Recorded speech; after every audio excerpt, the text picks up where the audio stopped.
Underneath those layers of dust and grit finds the magic every little bit. A sculptor of stories buried in the ground. Each piece he uncovers wisdom abound. With every collision, the sparks start to fly. As the old world awakens, we question why. He's digging deeper where the shadows play, reviving old crafts that could fade away. Crafty on the TV, talking that smack, stone carving dreams, never looking back. From Texas to Vermont, Crafty studies us, chiseling the past, building futures for us. Wielding the hammer, he's steady and strong, crafting a world where we all belong. And in this life, we're all just searching for our place in the world, a way to keep working. With the flick of his wrist, he brings forth the light. In every gray morning, he makes it feel right. So gather around, let the stories unfold. Crafty's our guide through the young and the old.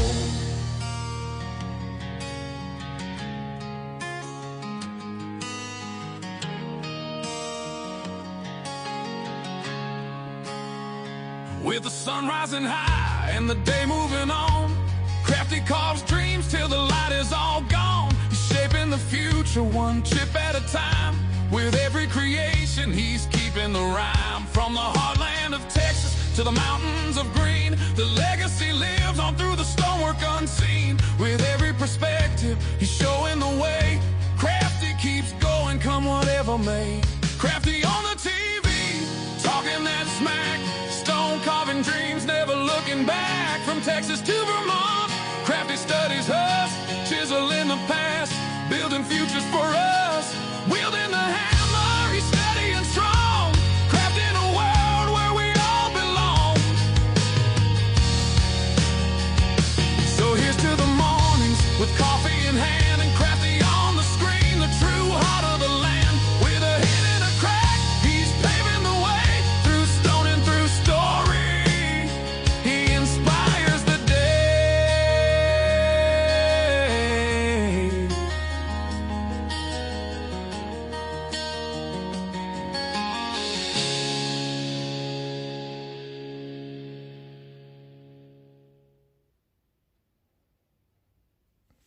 Hello, hello.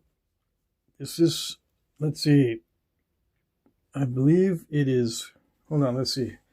It's Natural Tool Night, right? Let me see. Yeah, I just had to make sure it was Saturday because I've been known to get the days wrong. Yeah. Anyways, I have questions on the auction. I ship anywhere as long as you're willing to pay a little extra for the shipping for, out of the U.S. Shipping is normally free for everybody, right? But if you live outside the United States, you do have to pay a little bit. Did I say everybody? Shipping is free for everybody? Everybody within the U.S., shipping is free.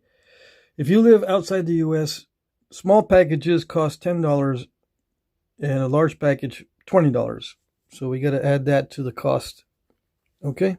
It costs me a lot more than that to ship. But since I give free shipping to people in the United States, you also pay a little bit as a business expense to ship overseas. But you need to help out because it's very expensive. Okay? All right. So $10 for a small package. It's usually a pound or under. Right? That's a small package. Anything over a pound, I charge $20 extra. Yeah. And the shipping on a larger package is usually around $40 to ship overseas. Well, who do we have in the chat? Let's see. I'll start Flintknapping in a little bit. I'm using natural tools tonight. Okay. Saturday and Sunday, natural tools. Jorge Valadez is the first one. JV is the first one. Chris Lithic is here. Stoneface is here. Scott Goldsberry. Hey, let's see. Chris Cox. Hello. Dawkinstein. Hey, Bill. Sam Folks is here. I can't pronounce that that name there. Yeah, I don't know what that is. Kai. Okay. Excited to be here. Okay. Stoneface, Chris Cox. JJ in the Flesh is the one asking about the auction. Hello, hello. Let's see. Who else is here? Your Laughter is here. Mike Mason's here. Moana Mason also. Yeah, I guess it was trouble with the audio. It didn't sound low in volume to me, but I guess some people had low volume. Mr. Jim is here. Hey, what's up? Mac Bales. Andrew Humphrey. Hey. Kurt, 6537. This is so incredible to watch. Cool. I haven't started yet, though. Lance McElwain, Flintknapping. What's up? Wilderness Quest Outdoors. How's it going, Jay? Howdy. Watching with the newborn. Awesome. That's the way to do it. Let's see. Kai here. Glad to watch and learn. Alrighty. Awesome. Steve Salzgiver's here. This is the no obsidian night. Yeah. This is the no obsidian night. Usually I'll do the obsidians during the week, right? Sometimes I will nap the obsidian on natural tool night. It's random. Yeah. Now that I think about it. But yeah, I don't usually do obsidians on weekends. Jesse's here, Yaki Napper. Hey guys, hope everyone's having an awesome weekend. Oh yes. Let's see, Bill MW, yo.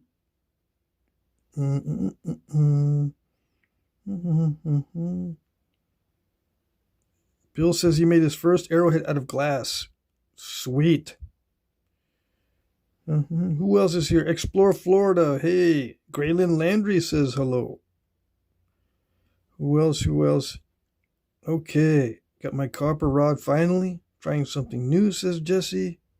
Watching TV. Bill says, what temp should I finish heat treat of my Comanche chert and for how long? AI tells me something different every time. You just need to experiment. Yeah. The average is 400 degrees for 4 hours. That's the average. But you need to try it out first at 200 degrees for 24 hours and then ramp it up slowly to 400, like 50 degrees every 30 minutes. This is all Fahrenheit degrees. And cook it at 400 for 4 hours. That's the average. I mean, I've cooked stuff for less than 4 hours and for more than 4 hours. Like I'll cook some stuff like little flakes. They heat up pretty fast and, you don't need to cook them for very long. So I cook flakes for 2 hours. But if they're big chunks, I cook them for 6 hours. And if they're in-betweeners, I cook them for 4 hours. But you need to experiment because if you go by someone else's recipe, it's not like cooking where you can get a recipe and make something good. You get someone else's recipe and chances are it's going to make something bad. Yeah, just pretend it's cooking with no cookbooks. You have to try it on your own to see what works for you. Heat treating is like recipes with no cookbooks. I mean, cooking with no cookbooks. Let's see. You did 24 hours. Okay, yeah. Just Comanche chert. I don't know what that is exactly. Right? So I would just... Don't put it all in there. Put just some of it in there at 400 degrees for 4 hours. If you start just throwing everything in and experimenting with the whole batch, you will be sorry. Just a few pieces at a time. How was that deer roast? Says Dawkinstein. Oh, yeah, the deer roast. Oh, I ate that pretty fast. Right? I got some deer roast in Taos at the Pueblo from Bill, right? Is that what you're asking about? Jim Cooper's here. I always knock some flakes off for our test heat before I try a large batch. That's the way to do it. But cannot go past 500?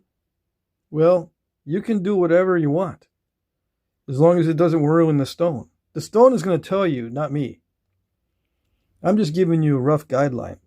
The stone will tell you, okay? You need to be in tune with what the stone is doing. That's how you heat treat. You have to pay attention to what the stone is doing, not what I'm saying. Okay.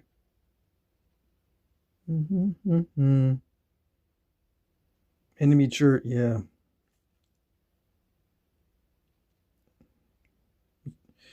Let's see. Great Fishing is here. Dawkinstein, Brady. Oh. The deer roast from Brady. How was that deer roast from Brady? Dang. I don't remember.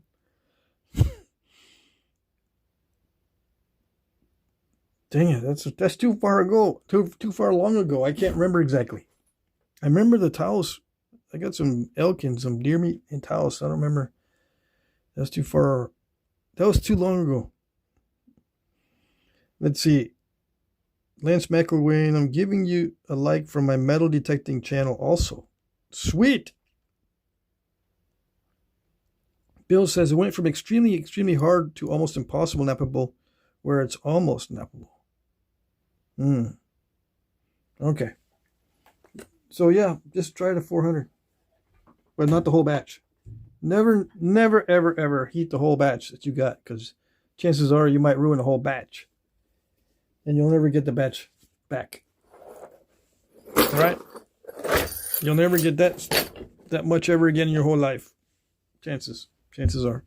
So I've got heat treat. I got Georgia, mostly Georgia Jasper, and Coastal Plains type stuff. Alright, so I'm going to try this with the natural tools. Yeah, these were in my basement. These are dungeon rocks. Yeah, I'm gonna try these. These are all heat treats. Because I'm not going to ruin my Axis Deer beautiful tools. No. I'm not going to be napping something really tough. Okay? All right. So yeah, introductions are over. Questions. I'm going to be checking the chat from time to time, but I probably will miss some questions since I can't see the chat very well. Let's see. Chris Lithic says, ooh, yeah. Let's see, what else we got? Yeah, we're going to nap some heat treats. This is nice stuff. So it's a little bit too nice, but I'm getting more experience with the natural tools, so at least I'm not going to feel too guilty napping the nice stuff. But usually I don't try to nap the nice stuff with natural tools because it's too risky. Yeah, why risk it? I actually paid good money for this. Why risk it when you don't have to? Okay, I was working on this hammerstone today. I ground down some spots. This is a new hammerstone. It's a little bit lighter than my other ones. I'm looking for an in-betweener between my normal big hammerstone and my little hammerstone that I like. Yeah, where is it? Oh, come on. I'm not supposed to have this many tools. Okay, that's the one I like. So it's going to be an in-betweener. It's not as heavy as this one. So I'm going to try this out. Normally, I don't like a lot of tools, but since I had to do videos and answer questions and do demonstrations, I had to have more tools than I normally would like to have. Okay? All right. Yeah, it looks pretty good. Pretty good. I knew it was going to be pretty good. Yeah. I paid money for it. I saw it before I bought it.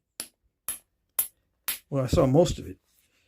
Yeah, I got this from Jeff Head, and I trust him to give me some good stuff. So I didn't check it all out before I bought it, but Most of it I did. This is still too heavy. So let's go to the smaller hammerstone. Yeah.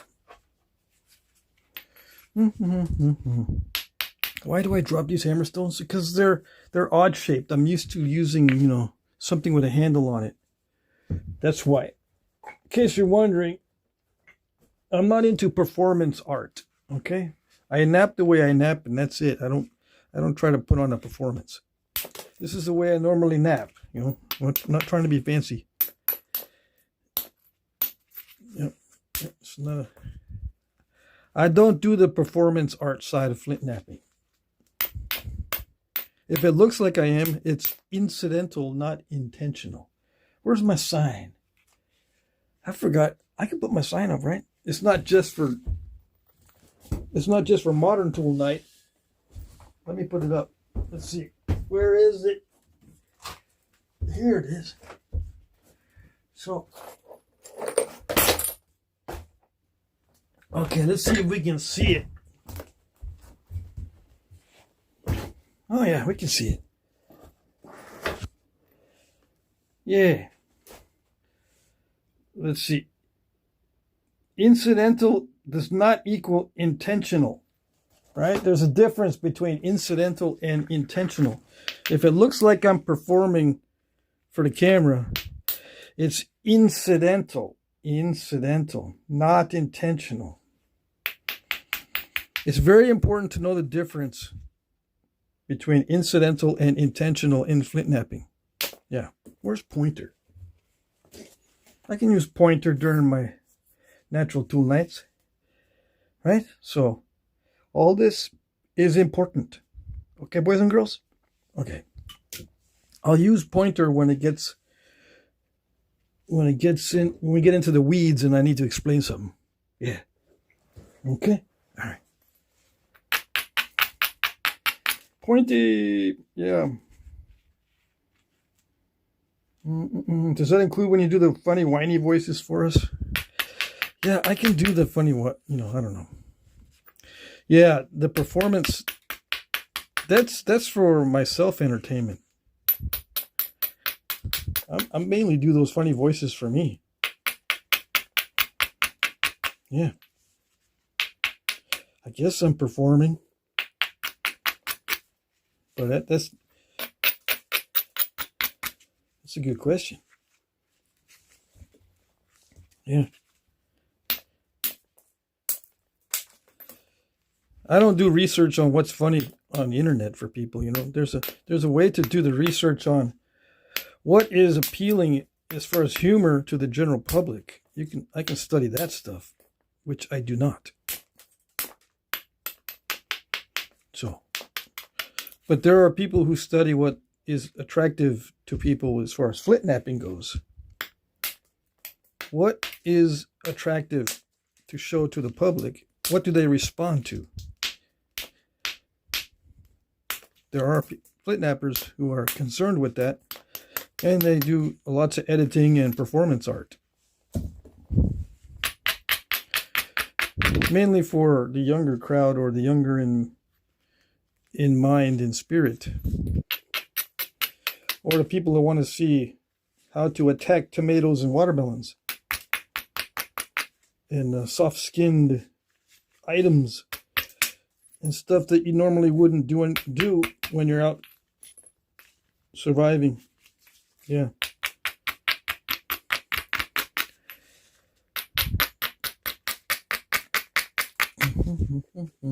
So what am I doing? I'm getting ready to smack this pretty hard to get some good flakes. I haven't gotten any good flakes yet. No, this is just the easy peasy stuff. Appealing like a banana? Yeah, appealing like a banana.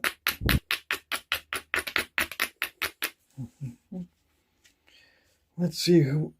But also, the fat electrician speaks highly of people here in regards to World War II. That's code. I can't understand what code you're talking about. Oh, if you're talking code in the chat, I'm not going to understand what's going on. What? Yeah, I'm trying to look at the chat, but some of the stuff I don't get. Jay Valadez. Jorge says, shout out to Curtis with Kurt's Shirts. We met up yesterday and stocked up my inventory. He has great material. Sweet. Yeah, he's got a bunch of stuff. If you're in Texas, yeah. That's smart. Go meet up and get some rocks. I just realized I could be thinking of Polynesia with my last two. Okay. Not code, but very contextual. Okay. Yeah, I don't understand the context. And I'll be dropping my tools from time to time until I get used to them. I gotta pay attention to how this looks in the viewfinder and also how it looks in real life. So I might be fumble fingers, in case you're wondering. Now we only have 44 people. When we have a small crowd, it's usually just serious nappers. The doom scrollers, they avoid the horizontal format. Yeah.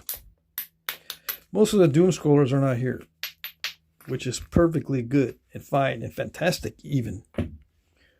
All right, so what are we going to use for a billet? We're just going to use the old standby. This is a white-tailed deer antler. This is very pithy on this side, but sometimes I use that just for trying to get in with the sharper part of it. But this is all rounded off, and I flattened it here to make it easier for striking. Yeah, I don't like it completely rounded because it doesn't. This is more of a no-brainer. I got a lot of room because I have difficulty with billets. So the more room I have to hit, the better. If it's rounded, I got to make sure I hit exactly in the right spot on the billet.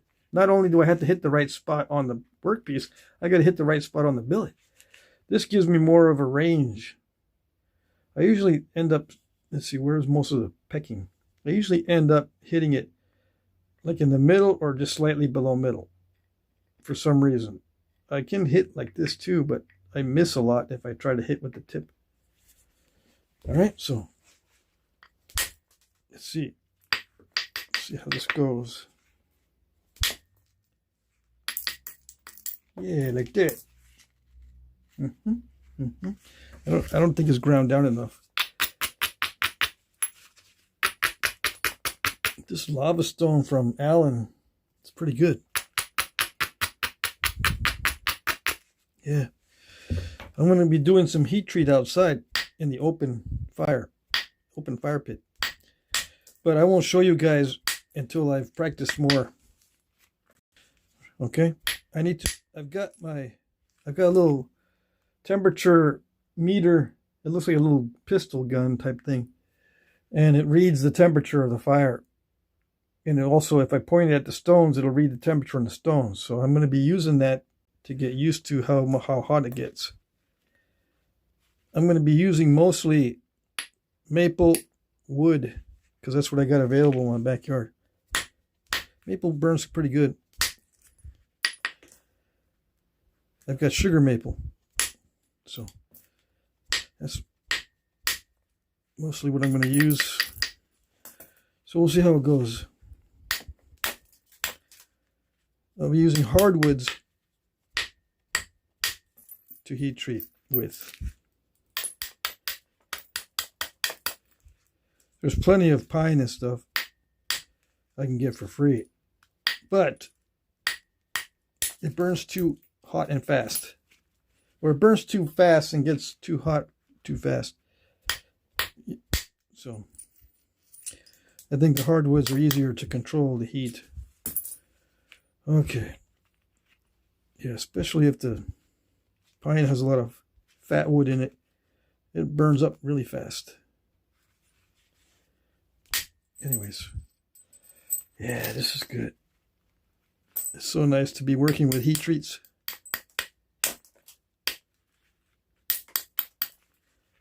Yeah, Jeff does a good job. Jeff Head, he sells a lot of Georgia Jasper and Georgia Flint River. He knows how to heat but you know, he experiments with it. Yep, it's going to be kind of crunchy up in this area probably. This is the good stuff down here. See how it's glossy there, but then it grades into this dull stuff? It naps differently too. Okay, so if it breaks, it's not my fault. Let's see, what do we got here in the chat?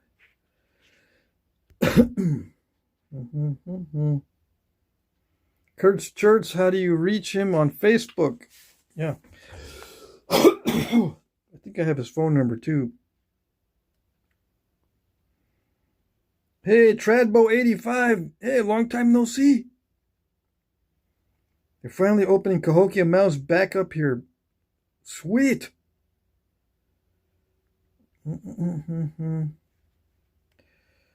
Chris Lithic, I got a question, Pat. What types of rock respond to... Okay, I can't read it from here because I lose the chat. It interrupts me. Let me see if I can find your question. This is what happens when I start reading. When I use this phone that I'm filming with, I start reading the comments, right? This is what happens. I start reading a comment and it does that. So I had to go back and try to find the comment. But if I do it on this phone, it doesn't do that. All right. Let's see if I can find the question.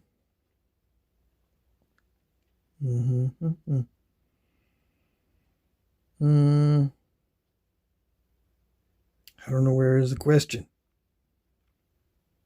I don't know. Got to ask the question again because I lost it.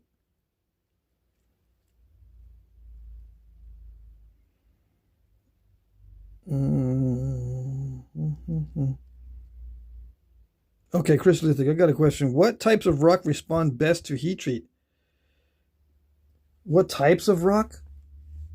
Flints and cherts and chalcedonies and anything that has like a quartzite type mineral content. If you look, anything silicified. Okay, that's the best answer. Anything silicified. It's got silica, which means, you know, sedimentary rocks. Okay? If they're metamorphic, they've already been heated sometimes by nature. They don't respond to heat. Or if they're some kind of weird volcanic stuff. Sedimentary rocks respond best to heat. How's that? So, you know, agates, cherts, flints, chalcedony, jasper. What else is there? There's a bunch of other ones. The ones that respond best to heat are the ones that work out best when you heat them. That's it. Let's see. Jim Cooper says, most cherts and flints of lower grade respond well to heat as well as chalcedony and agate and the kinds of solidified sedimentary. Yeah. But sometimes even the stuff that's good to nap can be even better when you heat treat it. Doesn't have to be low grades. Jeremy says, hey, Patrick and everybody. Jesse Garcia is here. Let's see. Yeah, Tradbo says he doesn't catch too many lives. No. Let's see. So many guys doing videos. We all know I've been thinking about it, but I don't know if I can talk a lot in the video. Yeah, you had to get used to it for sure. Let's see. You guys see that fluting jig Smallzilla made? No, I didn't see. Explore Florida. Pat, what's your favorite stone to heat treat? The one that works best after heat treating. That's my favorite. Yeah. And it varies. Sometimes the stone works really good. Sometimes it doesn't. Sometimes I don't know what's going on with it. Sometimes I know exactly what's going on with it. Whatever works really well after heat treatment, that's my favorite. Yeah. Like when I go hunting, whatever it has no bag limits, no time of day restrictions, and what else? No weapon restrictions. Those are my favorite things to hunt. You napping turkey tail tonight? I wish. Attorney Bailey. Let's see. Phone got to go to the charger. It's lurking time. I see. Most agates and jaspers and chalcedonies have fairly low heat temperatures. Oh, yeah. But yeah, heat treating is like cooking without cookbooks. Okay? Just remember that. Heat treating is like cooking without cookbooks. You have to experiment on your own. So, and someone else's recipe is not your recipe. I guarantee you're going to have different recipes to achieve the same result. Because everything is different. Let's see. Wild hogs, no restrictions. Yeah. I mean, there are some places that have no restrictions on squirrels or coyotes. It depends on where you're at. Some, you can shoot starlings, these European starlings, any time of day with any weapon. No bag limits. Anything invasive species is my favorite to hunt. And especially fish, invasive fish. I like fishing for invasive fish.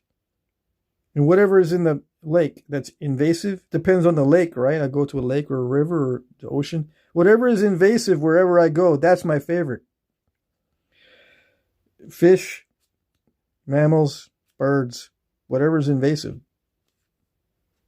Or, open season, like these wild hogs and stuff.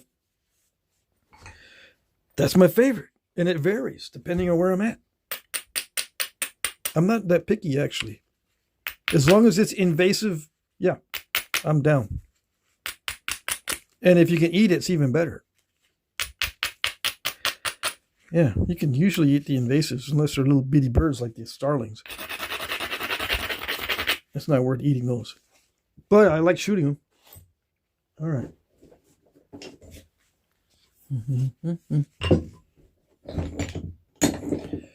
Let's see. Let me get my indirect percussion.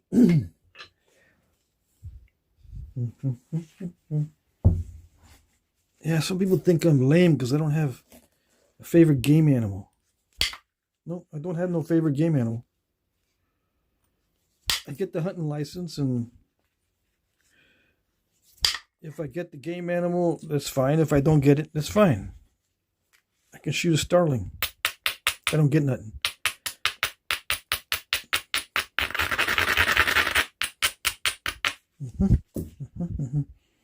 Or those rock doves. Pigeons, yeah.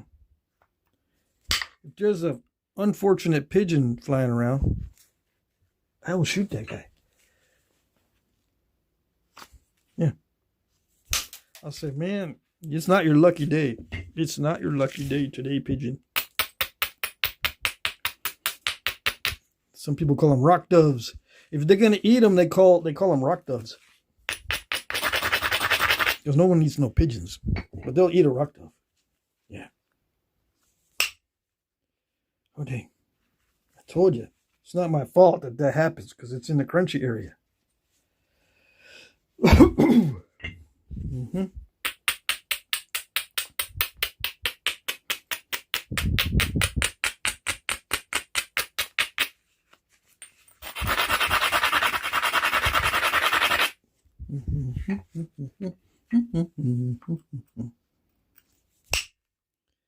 Oh, come on.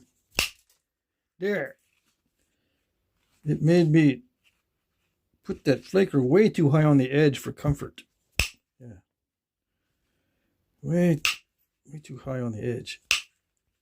See, the higher on the edge it is, the more it pulls on it, and the more chance it is, more chance there is of breakage.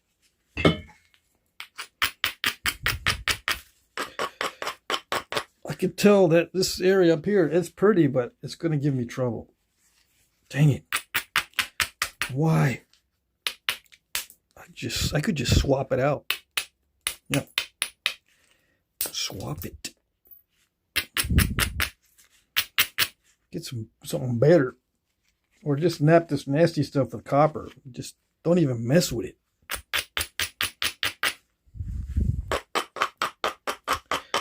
Yeah, that's what I should do. Just get the copper out when I'm facing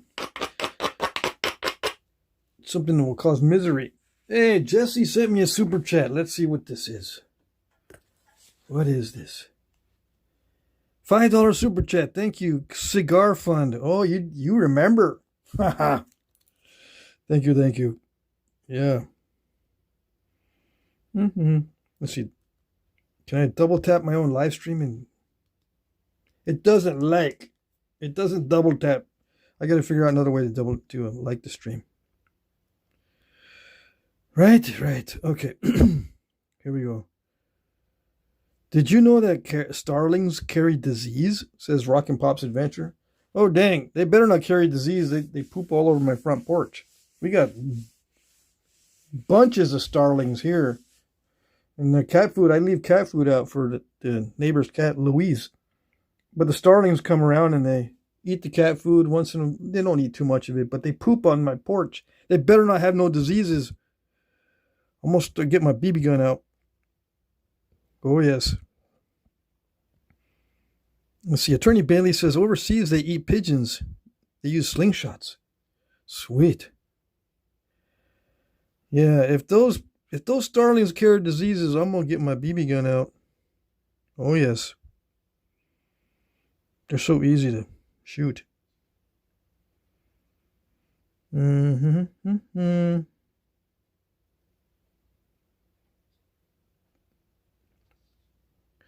Let's see. Yes. No worries, mate. Technically, Patrick is right, but sometimes his answers aren't terribly helpful. Yeah.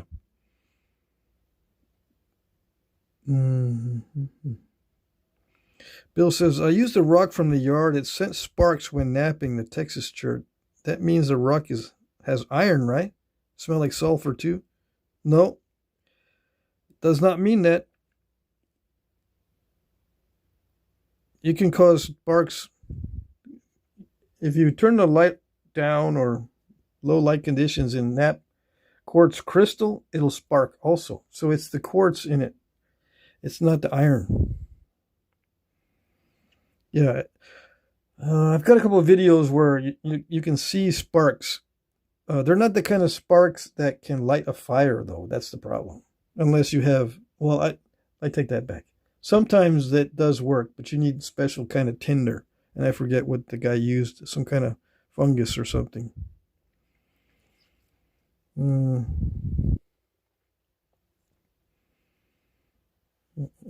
Tridebo says, I got some coastal from Black.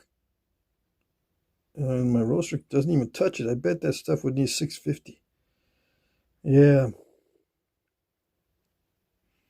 Coastal Plains chert sometimes needs a lot of heat. But the stuff that's like Flint River, that's Coastal Plains, that orange stuff, or the yellow, it only needs like 325 degrees Fahrenheit in some cases. That butterscotch stuff. But your philosophy should be whatever heat treats well should be your favorite, and it can change depending on what stone you have available. Whatever heat treats well is your favorite. Attorney Bailey says, damn, Jack, you're my kind of guy. You drink moonshine too? Well, I will not refuse it. It takes me forever to drink it because drinking makes me feel terrible. Yeah. And no, the high does not help. I mean, it used to when I was younger. I said, hey, man, I'll put up with this. I'll put up with the terrible feelings. You know, I'm here to have fun, right? But no. I feel terrible while drinking and then after drinking too. But, I won't refuse it. No. Let's see, what else? Unsubscribed Incorporated. I am a privy and old dump. I dig at old dumps. I have lots of glass I would like to give you to nap. Oh, no, I got tons of glass. But thank you. Yeah, I smoke cigars once in a while. I try not to smoke too much. It takes me a week to smoke a cigar.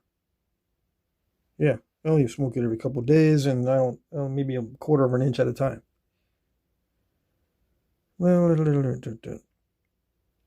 Jeremy says, any sparks from chert or flint can spark a fire flint and steel fire starting Boy Scouts. Yeah, if you have a steel with flint and steel, yes. But if you have rock on rock, like if you just hammer stoning something, you can create sparks. Now, if you have pyrite as one of your rocks, that can be used to create some really effective sparks. Or if there's pyrite in the rock, you don't have to have pure pyrite. You can have pyrite in the rock that you're using to create sparks. But you got to be very careful with the tinder, and the humidity level has to be just right, and on and on and on. There's videos on it. Okay. Let's see. Hey, Jimmy Stone Age says Google shows recipes for starlings and sparrows. Oh, dang, I need to see that. Yeah. Let's see. Mike Mason, I hunt waterfowl. They try to make a big spook. Okay. Yeah. All these scare tactics. Google shows recipes. I need to see those recipes. I haven't looked those up because I don't know.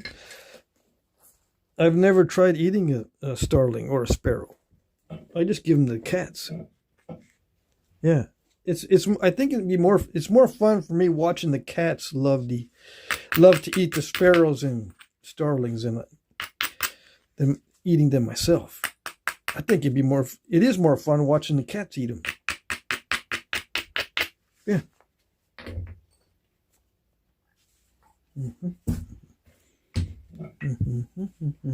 They play with them for a little bit. Yeah, you give them a starling and they sit in there and play with it. Don't play with it, just eat it. No, they sit there and play with it. Especially the little sparrows. They celebrate because those sparrows are hard to get. So they're celebrating. I think that's what they do. They get so happy they got a sparrow that they're just flinging around for a while. Go, sparrow, take that, and then take that. That's what you get. That's what you get for being invasive. Take that, take that.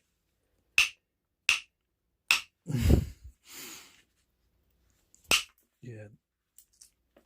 So this side works pretty good.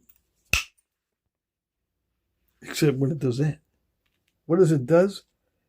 It crunches. It's nasty. Right there. Something happened. It's not my fault. Yeah. There's something wrong with the heat treat.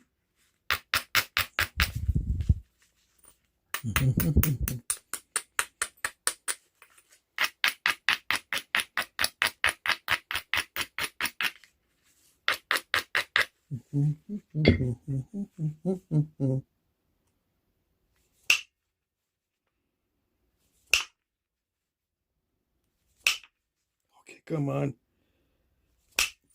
Not supposed to be chewing on the antler.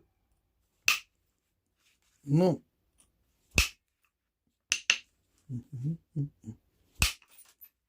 But antler's living up to its pain in the butt type of attitude. Yeah. Antler always gives me attitude. Always. I don't know what it is. Even the axis deer. This is axis deer. It's not supposed to give me attitude, but it does. Yeah. The rock starts chewing on the antler, and the antler says, "Okay, yeah, I'm gonna go along with the rock. I don't care about you, Flintknapper. If the rock wants to start chewing on the antler, I'll go along with it. It's not supposed to go along with it. It misbehaves." Okay. See, it even makes itself fall on hammerstones.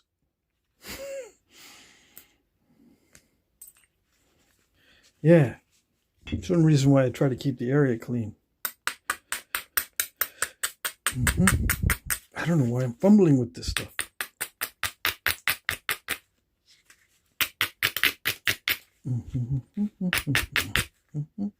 But nice colors. Let's see. Let's see. That rock is really cooked. Yes, it is. It's got It's got a serious cook on it. Yep.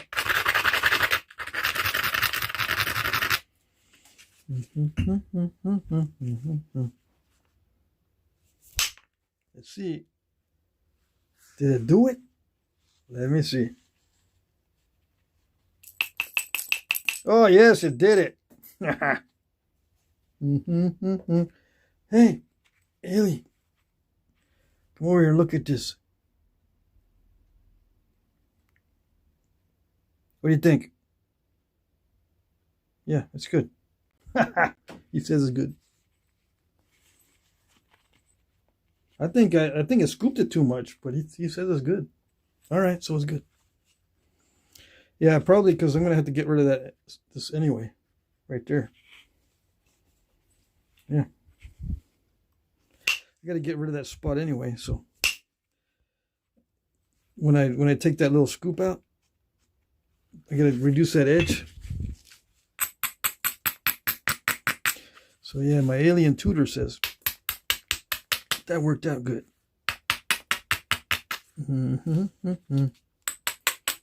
That's where I learned it.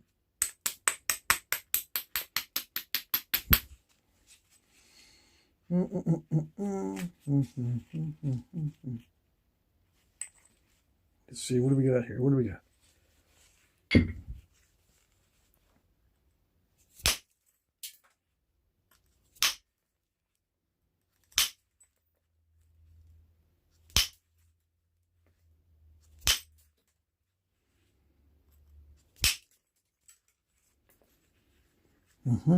Yeah.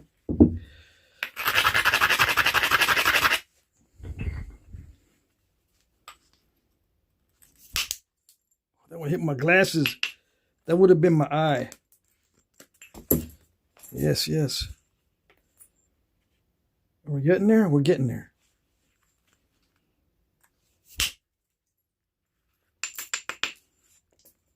We're starting to get there. We're almost there yet.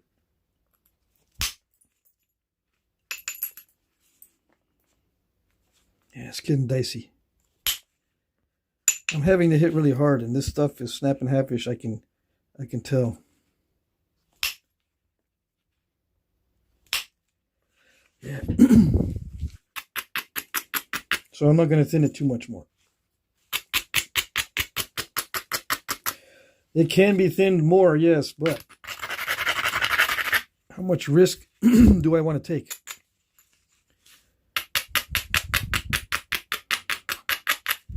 It becomes a game of risk assessment.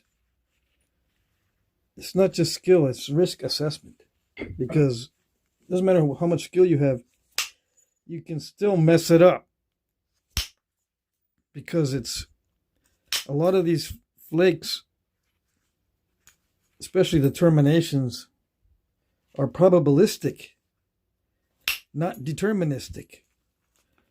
Okay, so there's a probability that it's going to succeed, but the law of averages catches up to you, and the probabilities start catching up to you, and it'll mess up for no reason, because it's all probabilities. So what do I want to do? Do I want to risk it? It's okay to risk it when it's thick. Because if the flake misbehaves, you still got room to fix mistakes. But when it's thin and the flake misbehaves, you're stuck. You're stuck with what you got. If it's too thin, you can't really run damage control flakes. That's it.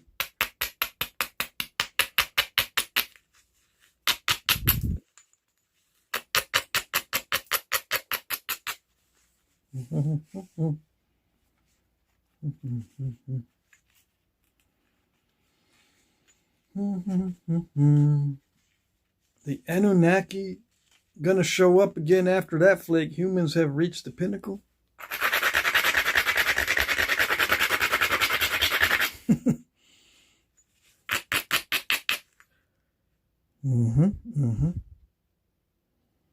Yeah. Okay, let's see.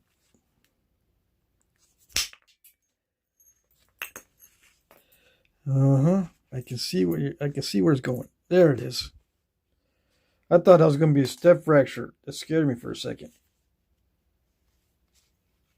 It's not supposed to step fracture, right? Yeah. I took all the precautions. Yeah.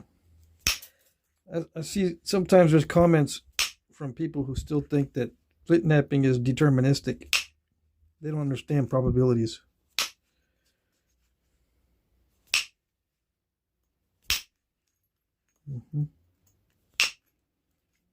Yeah. You can modify the initial conditions and set yourself up for success, but once in a while it'll mess up. Yep. For no reason. You did everything right. It's still messed up for no reason. Because it's probabilistic. Okay? I'm going to keep saying that. But it doesn't matter. I found out it doesn't matter how much I say stuff. When people get programmed, that's it. They program themselves and that's it. That's all you get. It seems like they cannot reprogram. It's just you get one shot and that's it. Someone already took that shot and programmed me to think something else. There's no way I'm going to think other ways. I don't even know what probabilistic means anyway. Yeah. It doesn't matter. People respond in a proper way even though they don't understand why they have to respond in that way. When the flakes do stuff that they're not supposed to do, people understand that they'll just have to deal with it. They don't care if it's probabilistic or deterministic. As long as they get their point made, that's it. But if you want to dive deep into the mechanics of Flintknapping so that maybe you understand better what's going on, because you just got to know. If you don't know, you'll die. Then yeah, you have to understand that it's probabilistic. So that now you won't die because you know. Yeah. It's the not knowing that bothers lots of people. How do I know? I don't know.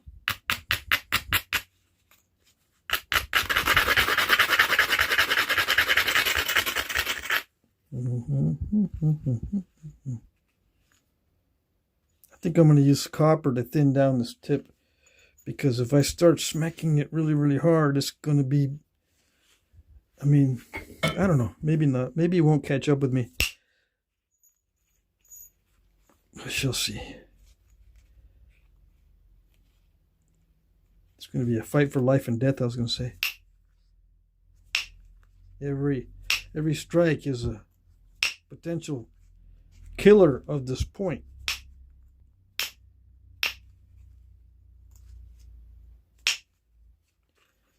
Yeah. Once it gets that thin, and I'm wailing on it with the antler, bad things start to happen. I gotta be aware of it, yes. It's not pessimism. I gotta take precautions. Yeah. Which means, the precautions, one of the precautions is stop hitting it with antler and use copper. That's a precaution. Yep.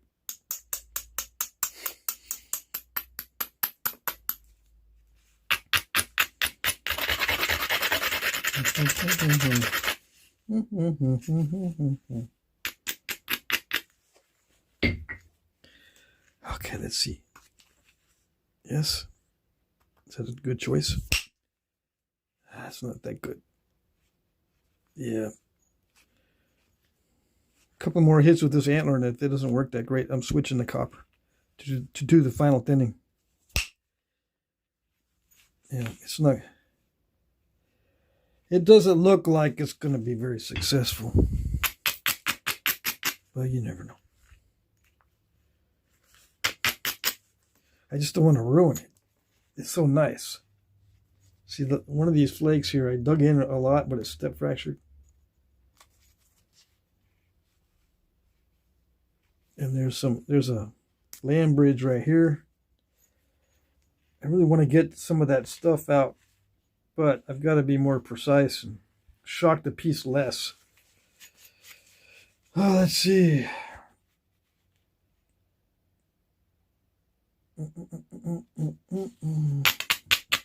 Who's carving with an antler with stone tools over there? Is that you, Jesse? Or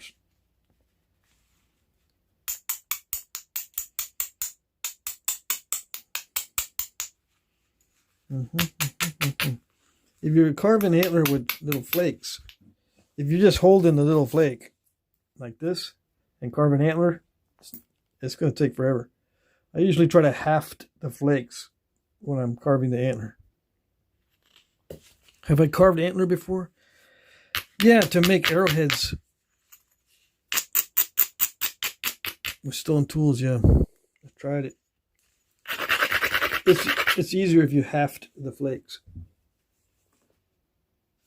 Just saying. Probably already know that. Some people don't think that it's easier. I think it's easier with a hafted flake than just a plain old flake out of the pile. Don't have to do nothing fancy to the flake. Just put it in a haft. It holds on a lot better. I mean, you can hold on to it a lot better.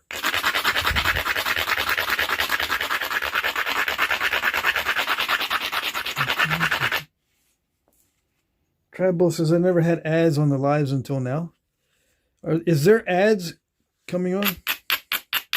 I mean, if you don't have YouTube Premium, you're going to get ads, yeah, but I didn't monetize this yet. Are you talking about your own live streams or this one? Because I have not specified that the ads are on. I always have them off until I turn them on. I'll turn them on after a couple days or so on these live videos.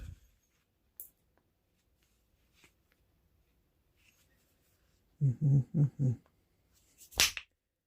right, let's see. Yeah, I'm not worried about this bottom part. It'll nap well. It's just the top part that I'm worried about. So I think I'm going to finish this top part, or finish thinning with copper.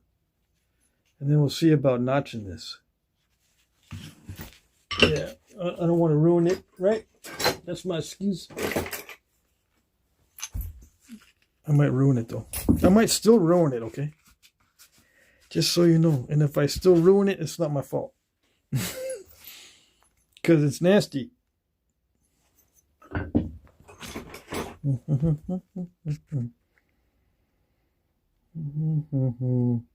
Yep, a Buren hafted. So you did haft it. Okay, good. Yeah, carving with stone tools, much easier with hafted stuff. But I like to use flakes also. It depends on the shape of the flake, I guess. If it's all variable. Yeah, if it's a nice shaped flake, nothing better than just a plain old nice shaped flake. Yeah. Nicely shaped. Nicely shaped.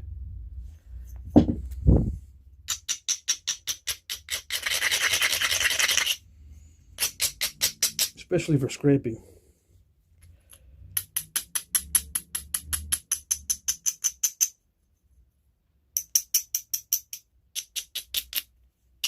So yeah, I'm using an artificial abrader, modern abrading.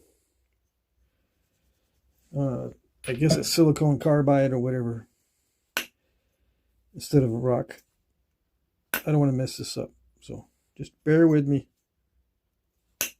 We're going to do the notching with natural tools.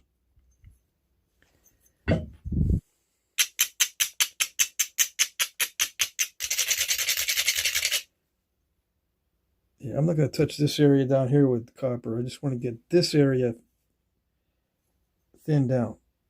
And I don't trust using the antler.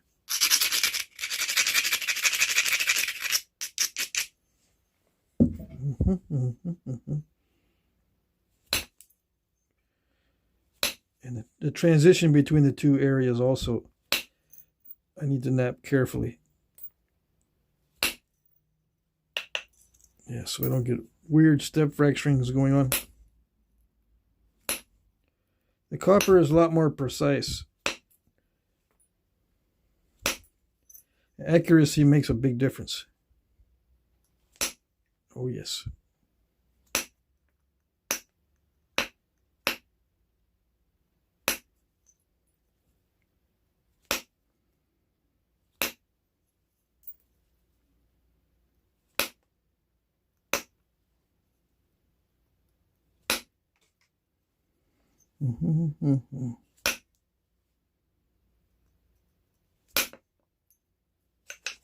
Yeah, like that. If I can just keep getting flakes like that, I'll be good.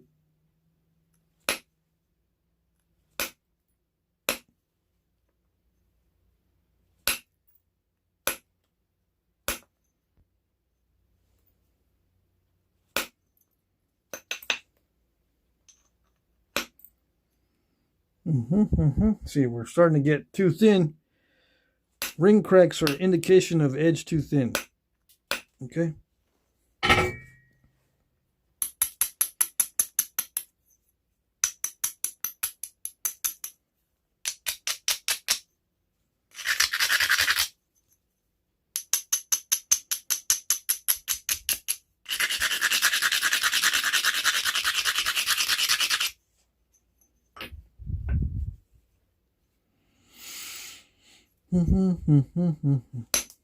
I take a deep breath because I often hold my breath during important flakes, and that it makes me mess up.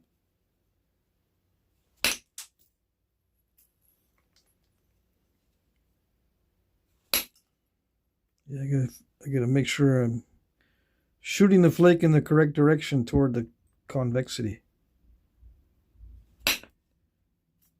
Yeah. You gotta shoot the flakes toward the convexities, the best convexity at the time. And if there is no best convexity, then sometimes I just gotta live with what's there, and I won't be able to shoot a flake.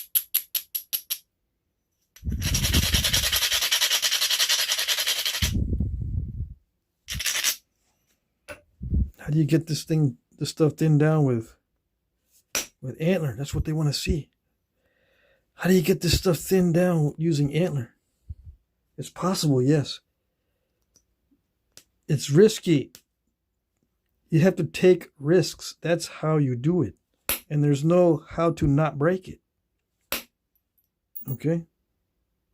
The how to not break it, with one exception, there is an exception. I can tell you how to not break it. Just stop napping it. That's how to not break it. That always works. People want to know what is certain. What will always work to not break it? Stop napping it. That works every time. Okay? Guaranteed. Unless you drop it. Yeah. But yeah. Back in the day, they just took chances and got them thin sometimes. Yeah. And sometimes when that happens, they go, you know what? That was so lucky. I'm not even going to use this arrowhead. Yeah, dude, I'm not even going to use it. I'll never get a shot like that again in my life. That was so lucky. So I'm just going to keep it as a symbol of my luck. Yeah. And then they'll find it in the future, and they think that they all made them this way, and we can all kind of chuckle. Yeah. We're sitting in our happy hunting grounds chuckling at them archaeologists. Yeah. A lot of them chuckling.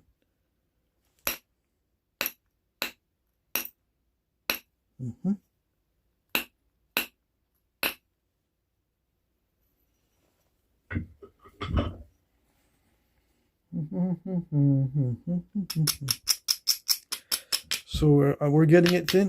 Are we getting it thin? Yes, it's starting to get thin. It's starting to get dangerously thin. Come on. Focus.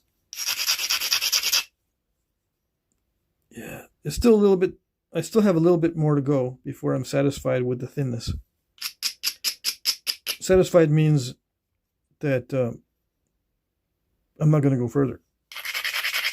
I'm satisfied with the existing thinness because I don't want to go further. If I could go further, then I wouldn't be satisfied with it. Yeah. I make the decision to go further or not. Satisfaction comes after. Sometimes I stop and I'm not satisfied with it, but oh well.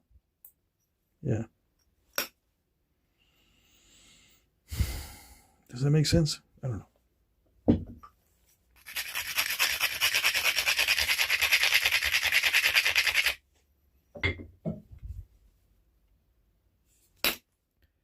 Come on. I can feel that one step fracture. After a while, you get used to what it feels like to cause a step fracture. That's amazing, right? Yeah, you can kind of tell by the sound of it.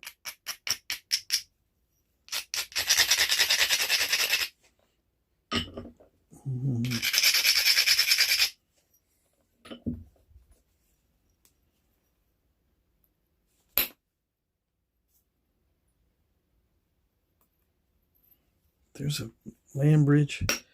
Can I get rid of that land bridge? Yeah, maybe.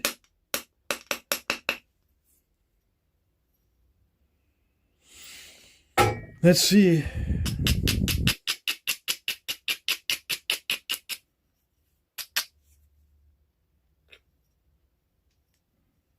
Is the tip done? Tip's almost done. Then I'll go down and get the land bridge.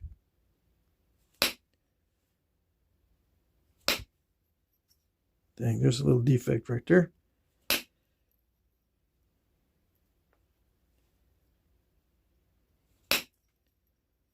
All right, I think that's it. Yeah, that's it for the thinness up near the tip. Now I'm going to work on these little land bridges. Step fracture right there. Yeah. And then we can notch it. Right? Right. Yeah, that's it. Like that. See, to get something that precise is difficult with antler. I gotta see if I can find some more dense antler, not moose. I have caribou antler in the car.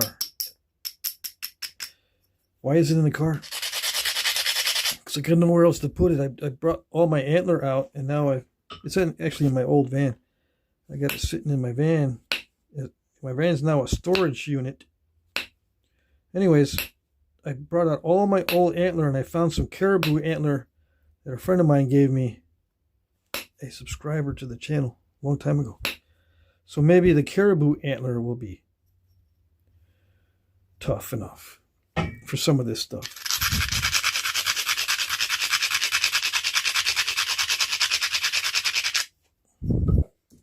Yeah.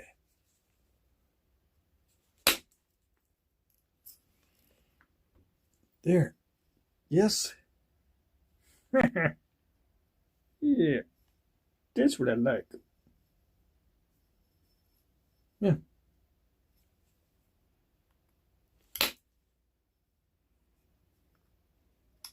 All right. Okay, stop the copper. We got enough positive results. Yes, I'm happy with it. Well, maybe not happy, but it's good. I'm never happy with it. No. If I start getting happy and start chuckling and gloating too much, it takes its revenge. Yeah. You didn't know the stone is highly vengeful? Yeah, no, I smashed that land bridge with a flake. Yeah. It dived a little bit at the end, but I'll take that over the land bridge. And then on this side, it got kind of crunchy, so I slammed through the crunchiness with another flake. So there. Yeah. Okay, so what am I going to make? I don't know. I'll take suggestions as long as it's not a turkey tail.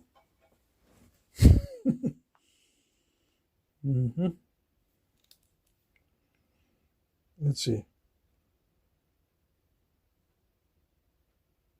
Alrighty. Let's see.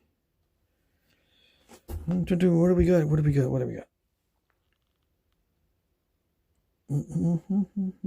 Talking about hunting this whole time, huh? William Steenland says, it looks like that piece has been heat treated perfectly. I suppose so. As good as it could have been, right? It's a little bit, I think it's a little bit too heat treated down here and not enough up there. But when you combine these two materials, you kind of probably need to do that.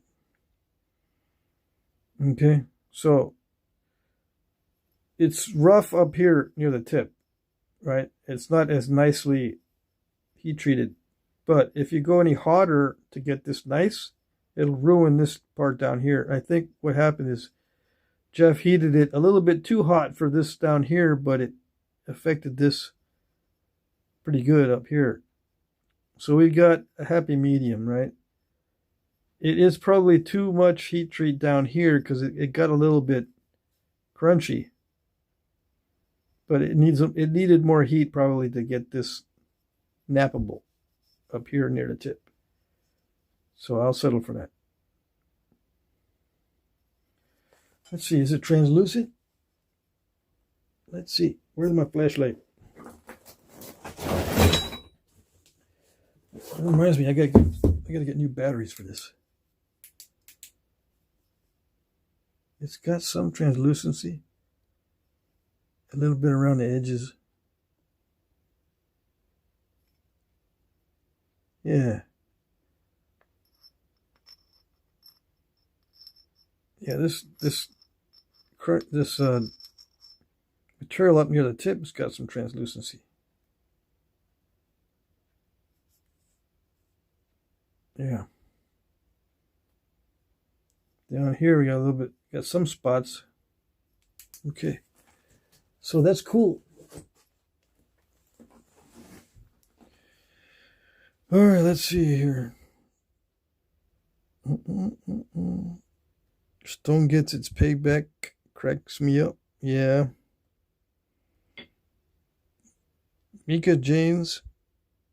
Recently tried mule deer antler for tools. Seems fairly soft compared to some other cervids for whatever reason. Yeah. Did you use sheds or did you use cut from the skull? It makes a difference. If you use sheds, they're always going to be soft. All the sheds are always softer than the cut from the skull antlers. Always? Yeah, always. That stone is beautiful. Yeah, it's okay. I don't get too attached. Yeah. If I get too attached, it starts to take advantage of me. Yeah.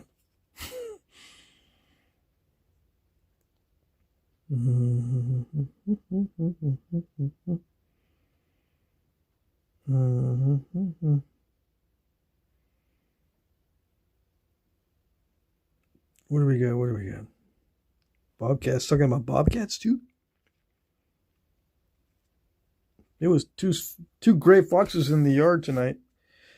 5 skunks and 2 gray foxes. They were hungry. Yeah, I put cat food out there. And chicken bones.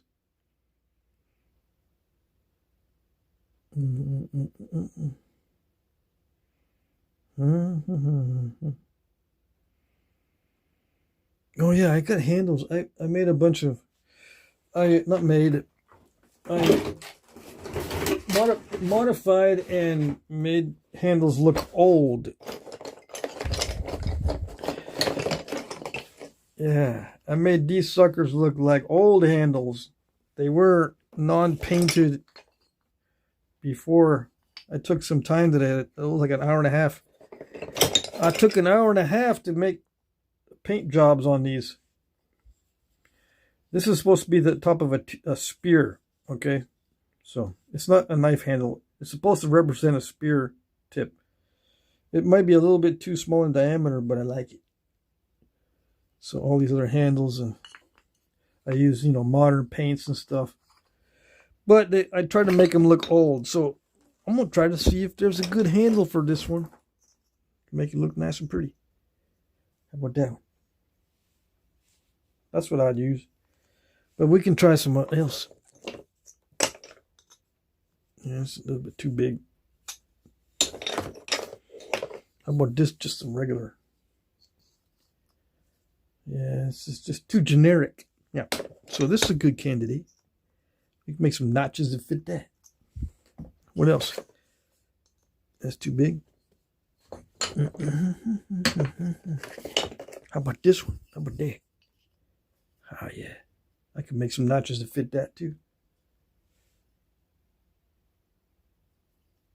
It's got a lot of room. Yeah.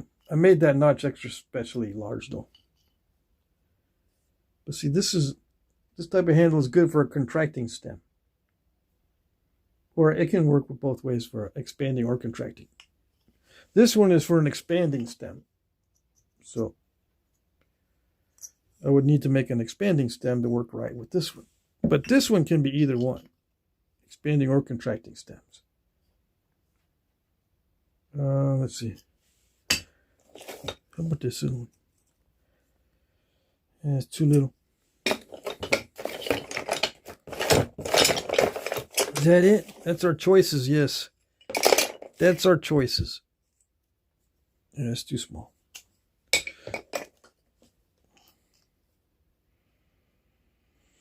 Now, if I make a contracting stem,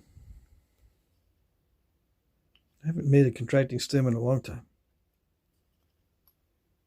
For a handle, to match up with a handle. Let me see.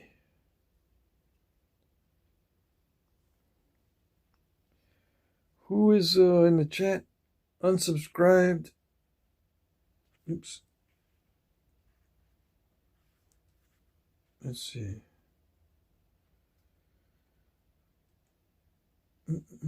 Unsubscribed Ink says thick uranium shards. What? Like make me something out of a donation.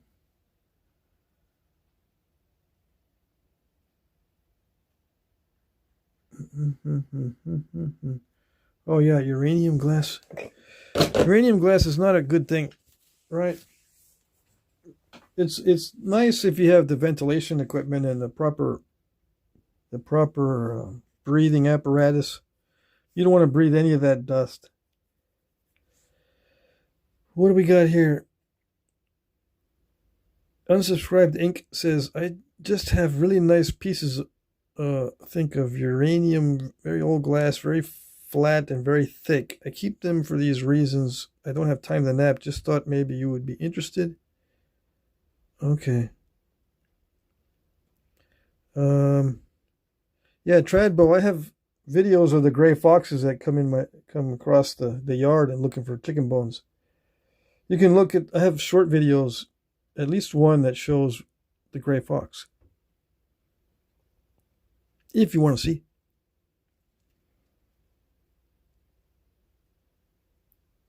So yeah, I have napped, what is it?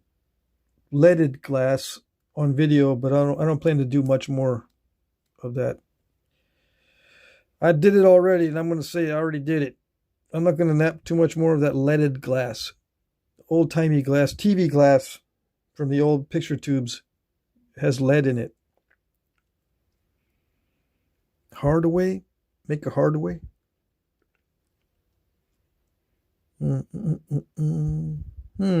Okay. I made my first soapstone bead with the large drill I made. Fun stuff. Awesome.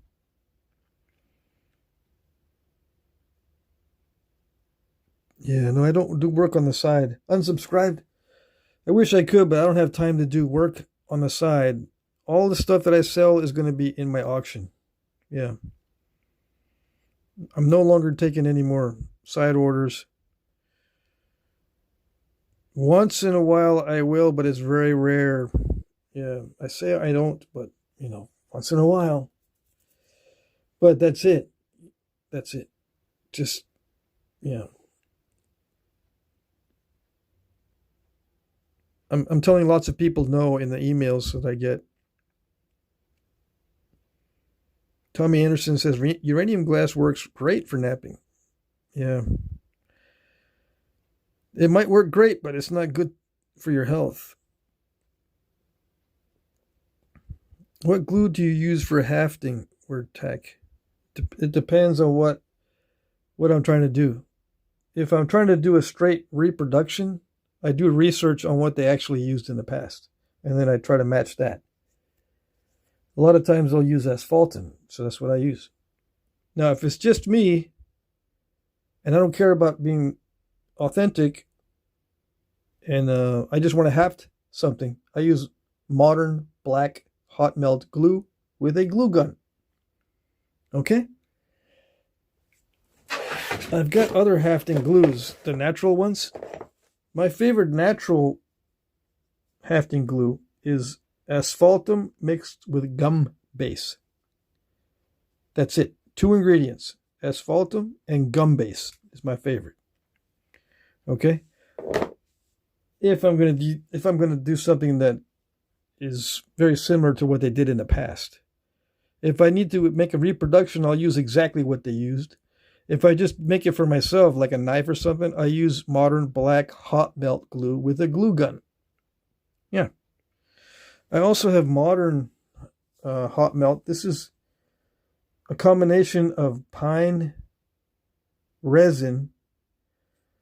I think I put lamp black also mixed in with this, and modern clear hot melt glue. Yeah, so it has some pine resin in this, but it's mostly that clear modern hot melt. And it's got some what they call lamp black, which is soot, which is very, very strong pigment. Okay? And if I light this with a lighter, it smells like pine. But it also smells like modern hot melt. I will use this sometimes instead of the glue gun. But this is a pain in the butt. I'd rather use a glue gun. This is asphaltum that washes up on beaches. And it's hard material. It's brittle.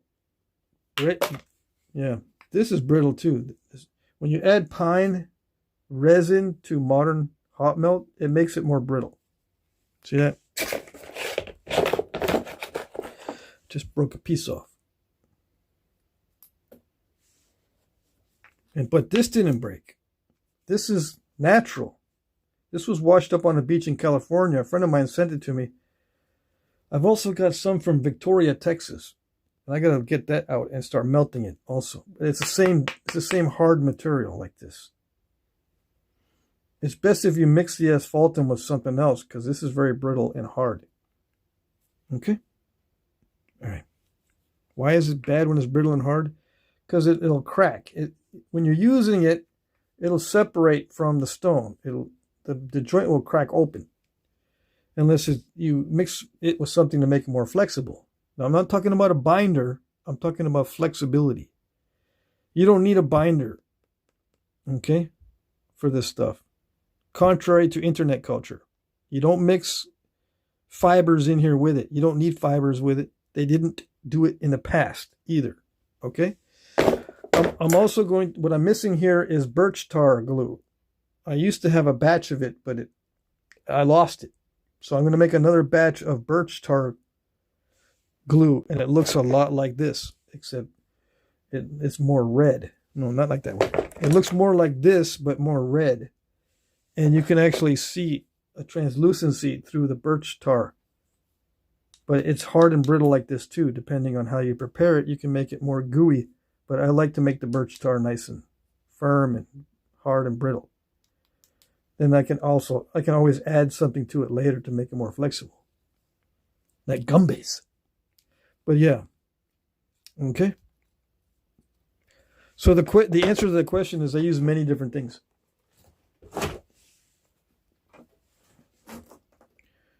But I never use, I'm not part of the poop glue culture. So I never use scat. And I'm not part of the use a binder culture either. Okay. Let's see. I see the glue fractured conchoidally. I see it's time we start napping glue now. Oh, yes. I recommend you try everything. Yeah. Yeah. Go ahead and try mixing pine resin with modern hot melt. And until you get a brittle glue. Of course, you wait till it cools down. And then maybe you can nap it. Maybe you can make your own like nap easy stuff, but out of hot melt. Yeah. And all you had to do is heat up the bottom of the Arrowhead and stick it on. You don't need extra glue because the Arrowhead's made of glue. There you go. William Steelen, did the natives burnish or shellac their arrows? I know it's a big... No, they didn't. They did not. If you look at the museum artifacts, they don't have any kind of coatings. And Ishi did not use coatings on his arrows. Ishi the Indian, you need to read up on him if you haven't heard of him. He never used any kind of finish. Now, when he found out about shellac, when he started working at the museum, yeah, he would start using it to cover up the paint and stuff so the paint wouldn't rub off and stuff like that. And he would use shellac, I think, on his bows too. I can't remember. But before he found out about shellac, he did not use any coatings on his bows or arrows. I know it's a big thing nowadays in the modern community. But no, the Native Americans did not. And, I mean, there are exceptions, I think. There are some, I've heard some accounts that they would smear the arrows with bear fat or duck fat or something. But I think that was mainly during the processing to straighten the arrows out, to keep them from cracking and checking during the straightening process as they were drying out and stuff. Because, when you straighten your arrows, sometimes it takes more than one straightening. So, to prevent it from cracking in between these straightening sessions, you can coat it with a fat. Some people I've heard say that the fat helps to heat it up better and all that kind of stuff, but I've never encountered the fat helping to heat it up. In fact, the fat burns way too easily and smells bad when you're trying to heat up the arrows. So I had the opposite effect. I don't like using fat during the straightening process. I will try using it. I have used duck fat between straightenings to prevent checking, but that's it. Okay. Let's see. Ask because I assume it's the fat creating that, not the char or cattail stuff. Talking about glue recipes. Hey, Red-Eyed Patriot's here. Michael's here. Tommy Anderson's here. All right, did I see you earlier? Oh yeah, you were talking about the uranium glass. Okay. Red Lemur asks if their alien has inspected it yet. Yep, we got a couple of inspections already. Ralph Snyder says, Patrick, I've used black hot melt glue. It works. Oh yes, it works good. Mike Mason, my pitch turned out okay, Patrick, but it is very much like putty. If I put it in the heat, I'm sure it will melt away. I should just add more pine resin, yes? Yeah. Definitely. If it's more like putty, yeah. More resin. I see the glue fractured conchoidally. Yep. I ask because I assume it's the fat creating that, not the char or the cattail fluff. If it's more like putty, it could be the fat, yeah. But when I add fat, every time I've added fat to resin, it makes the resin more crackly. not like putty, unless there's an enormous amount of fat. Okay? Then it becomes more like a firm, like a chapstick consistency, which it can be used for that. If you put a lot of fat within your mix, it becomes like a topical ointment that can be used to prevent infection. If it's that much of a putty type stuff, you got way too much fat. Let's see.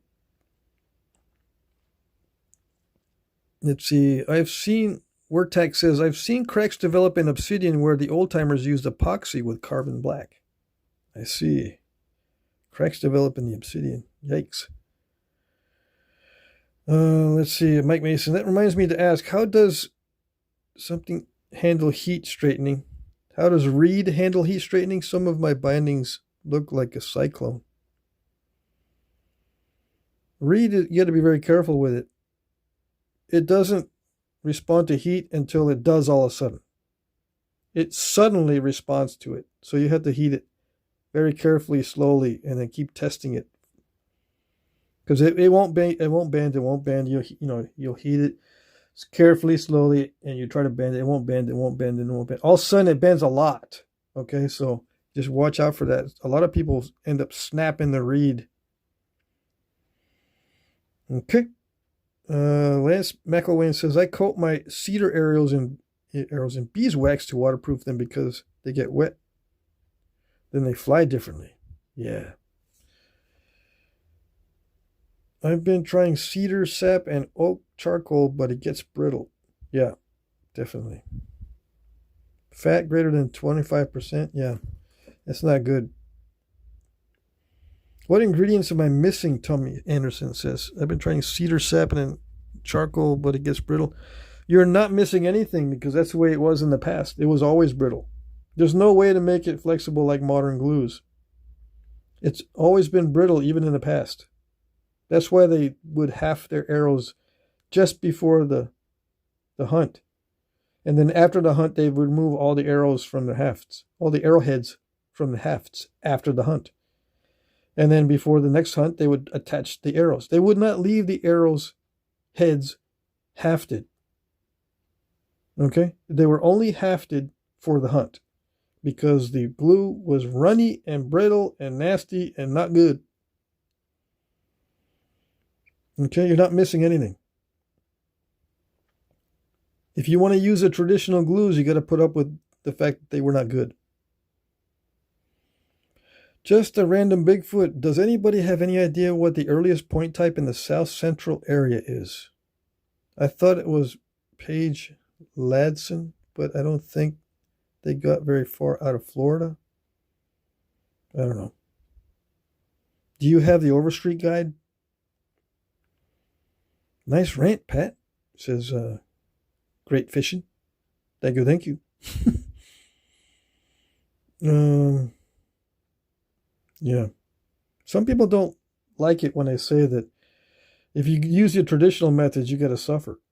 Like if you use antlers and bones and stones, their Flintknapping episodes are going to be a lot of suffering. And if you use old glues that they used in the past, or old finishes, or lack thereof, or the old paints, they're not going to be any good compared to modern stuff. People don't like me saying that, but that's why we have modern stuff. Because we develop better ways in the modern era. We have good stuff. We should be thankful for the good stuff that we have. They have to make doo-doo with what they had in the past. And yeah, it's kind of doo-doo-ish.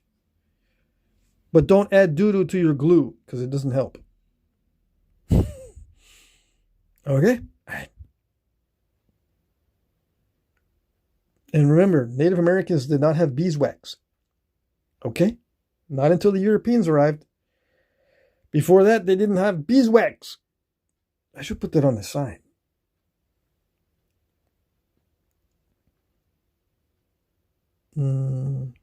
Tommy Anderson says, only works when it's warm. Yeah. Just mess around with different proportions.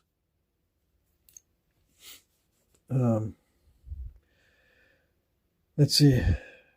Yeah, I've got a couple videos on glues and stuff. If you really want to know about glues that are based on pine pitch, you need to look up Cutler's resin. That might give you some basis to experiment with.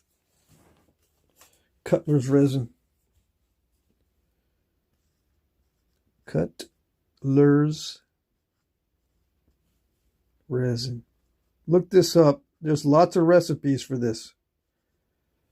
This is what they used to use on old-time knives.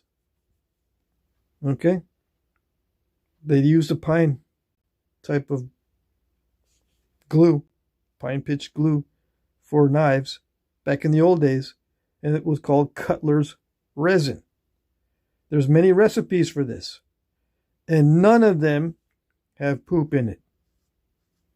Okay? None of them. Or a binder. Although you can add binders. They usually have what they call brick dust.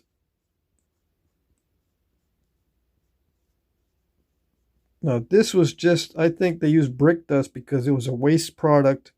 They could add it to the glue to make more glue. It may have some sort of effect, like an aggregate will strengthen concrete. You know what the aggregate is for concrete, right? Just the rocks they put in concrete, sand and stuff. It may act as an aggregate when you put brick dust in it, but, you know, who knows? I didn't look into it that much. But yeah, look up Cutler's resin if you want lots of recipes. And this is before they invented the modern hot melts. Okay? The modern hot melts are awesome. Before the modern hot melts, there was Cutler's resin, and then everything else that the Native Americans used. Now there's a... Oh no, I'll go. If I start explaining too much on the glues, I'll go down a rabbit hole. Okay? All right. Let's see. What else we got? Brick dust? Yeah, it was a waste product they used to add to the Cutler's resin. Let's see. Less text is more. Don't believe. Look. Okay, what? Let's see. I asked Grok, but it's scared to say anything pre-Clovis. Really? Grok was scared to say stuff about pre-Clovis? Dang. I don't know. Last time I asked Grok, he wasn't too afraid of that. In fact, it wasn't at all.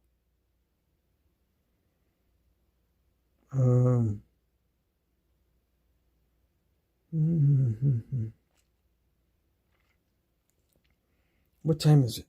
Hour and 39 minutes. Okay, we still got time. Ralph Snyder says Clovis is the earliest everywhere. I hope you're kidding. Let's see. Jesse says, too stressful to try and run a channel, make stuff for the weekly auction, and do side projects. No way, would be overwhelming. I totally get it. Yeah. Let's see. Grok? Ralph Snyder says, Grok? You don't know what Grok is? I'm paying every month for, what is it, Grok Premium Plus? It's awesome. It does help a lot with research. Jesse says, in a pinch, just for looks, I have used the Plasticity Modern Archery Melt Sticks and mixed in a bit of charcoal powder to make it black. It's almost amber clear color. The sticks you melt and glue the nocks with. I see. Yeah, you can get industrial hot melt glue that looks like an amberish type of stuff. The industrial strength hot melts are awesome. Yeah. But I shouldn't be saying that on a Flintknapping channel. Everyone wants to use them oldie-timey type stuff. Oldie-timey type stuff? Yeah. Oldie-timey type stuff. Why? I don't know. Some sort of mystique. But yeah, old glues are no good. Now I could put bunches of side notches on here and make it a spear point because people want to see spear points. This is to imitate the top of a spear, right? I could do a spear point. Just put a lot of glue in there and that's it. Let's see. Just a random Bigfoot, although it might be that there simply weren't anybody in the Central East, more inland until Clovis, if we assume the coastal migration route is accurate. Yeah. Or they just didn't use stone. It's possible they could have been inhabited for thousands of years, but they were using bone instead of stone for their projectile points. That happened in many areas where they just used perishable either antlers or bones for projectile points. Have you napped Tallahassee, Flint? You mean Tallahassee? I have napped Tallahassee, but it's quartz. Now, is there such things as Tallahassee Flint? If there is, then no, I have not, because I haven't heard of that. But I have napped Tallahassee quartzite. Speaking of pre-Clovis, what do you think of the Cerruti Mastodon site? I don't know. I gotta look it up. I think whatever is the research. Yeah. I don't know. To be honest with you, if I have looked at it, I forgot. I had to look at it again. Yeah. All right, let's see. I really don't feel like notching this.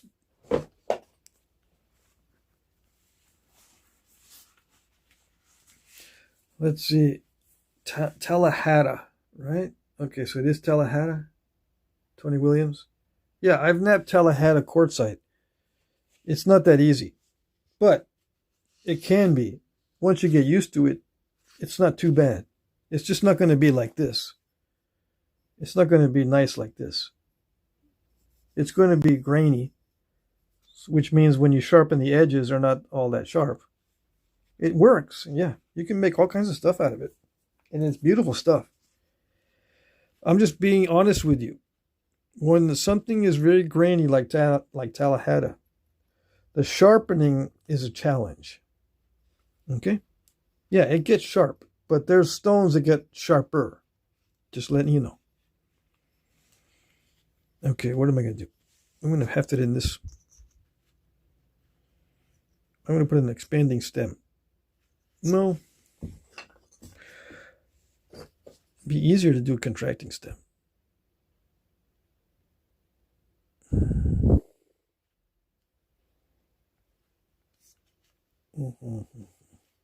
Yeah. Dang it. I don't know.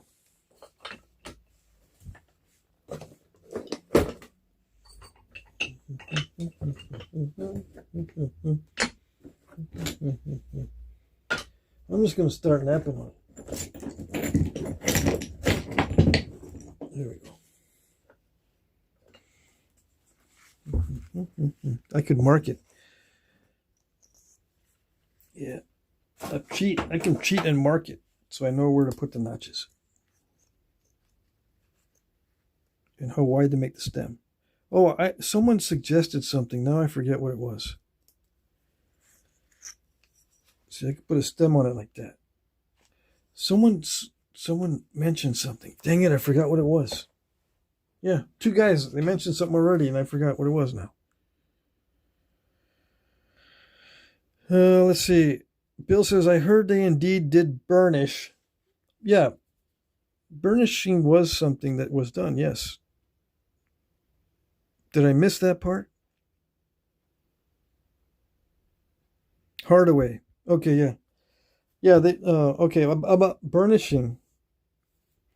You can go straight from a stone tool scraping to burnishing without sanding in between. I think burnishing was done a lot to, I guess it does help prevent the water seepage, especially on bows. There are some bows in the archaeological record that have been burnished a lot. But it depends on the type of wood you're using. If the wood becomes like fuzzy after it gets wet, you got to re-burnish it. And you have to be burnishing it over and over and over and over. It has to be a kind of wood that will not become fuzzy after you get it wet, after you burnish it. Now, you burnish it with a combination of fat and heating. Yeah, I guess so. But it also depends on the wood. I've tried that before too. And any kind of fuzzy wood doesn't retain the burnish. It unburnishes itself when it gets wet. Let's see.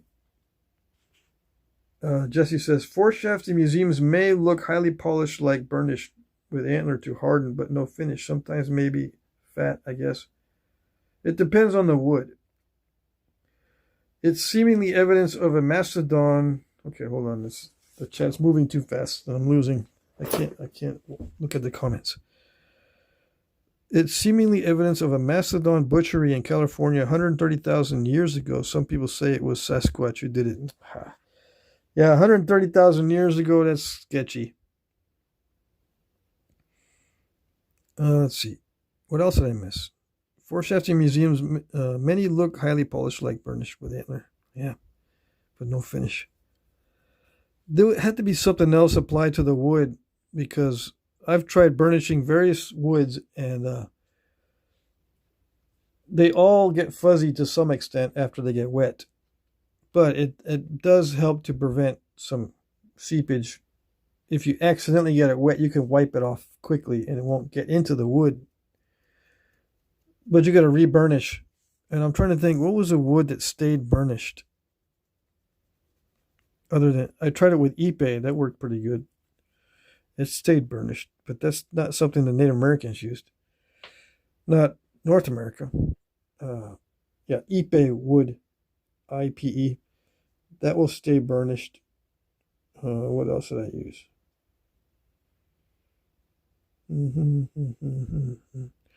Yeah, the oaks and the hickories, they all lose their burnish after you get them wet. Birch is terrible too. Birch will... Just a little bit of humidity and birch will become unburnished. Let's see. Yeah, I've never encountered a wood that would stay... Maybe Osage. Osage is probably the best at the burnishing thing that I've encountered. Yeah. Okay.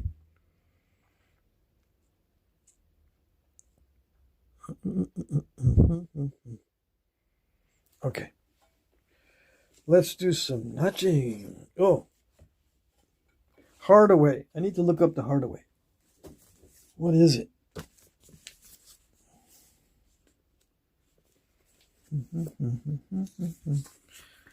Let me see. I have a feeling it's going to be in this section. EFGH. Hardaway. One of these? Okay. Hardaway Dalton. This is a Hamilton stem. Okay, so Hardaways are like this. That's what you would like? Deep concavity in the base.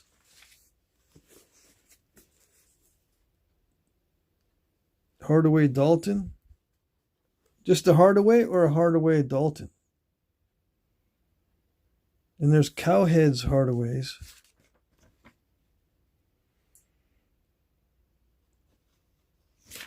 Okay, so the similar. I think Texas also has Hardaways. This type evolved from the Dalton point. Okay. Yeah, if that's what you want.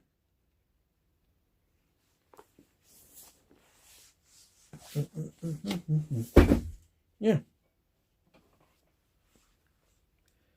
Let's see.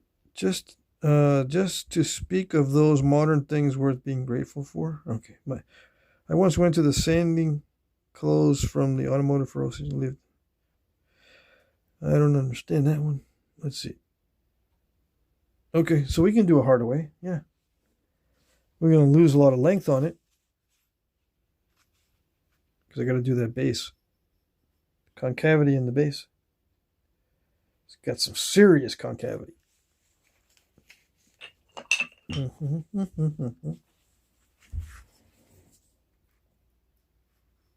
How about that?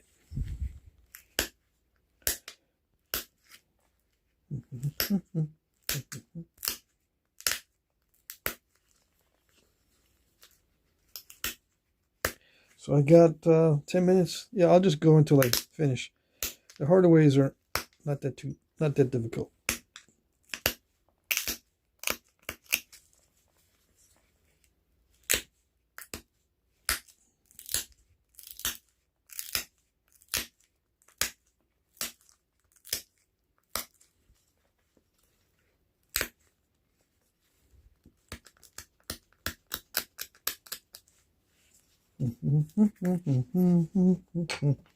Let's see. Where is it?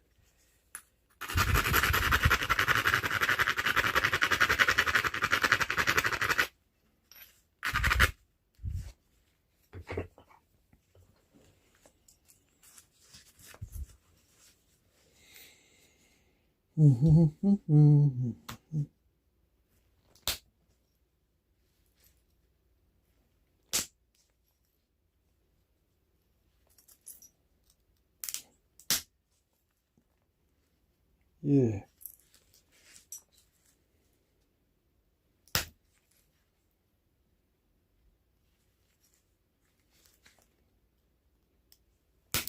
Yeah, excuse me while I focus. I'm trying to generate some longer flakes. Longer than usual. Yeah, that didn't work. I gotta move that stuff out of the way. Let's see, let's move this. There we go.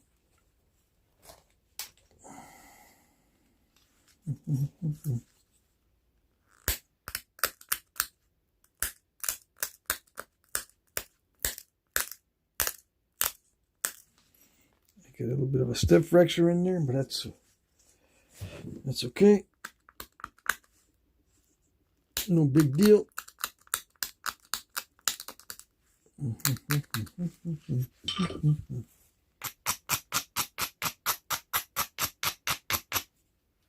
right, let's see. I'm going to do some long flakes from the base, but I got to increase the convexity first.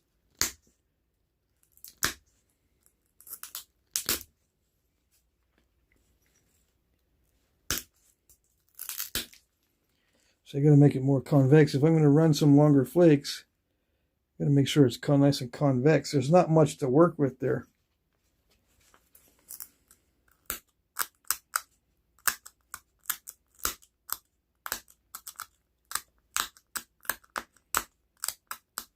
So I got to be very careful.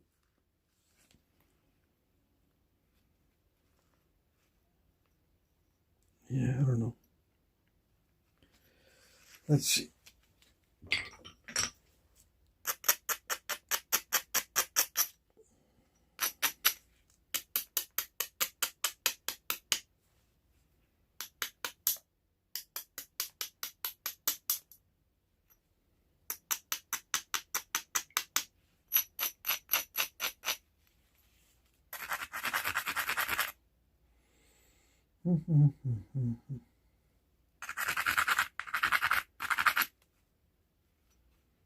Yeah, I might be able to do a long-ish type flake.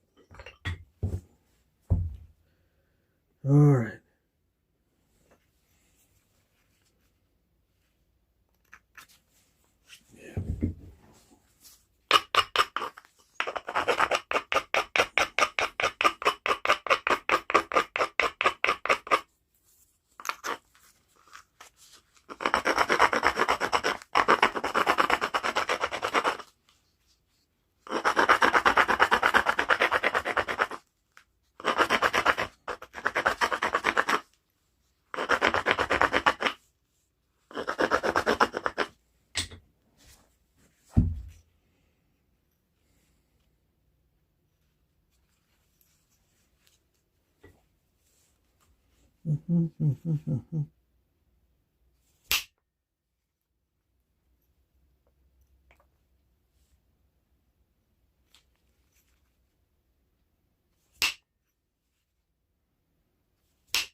Okay, let's see.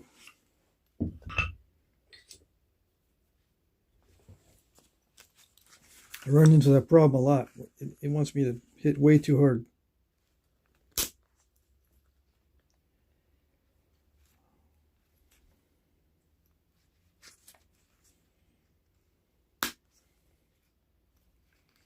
Okay, so I put in a little bit of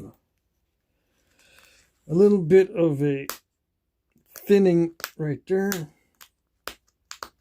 Now I'll do the other side.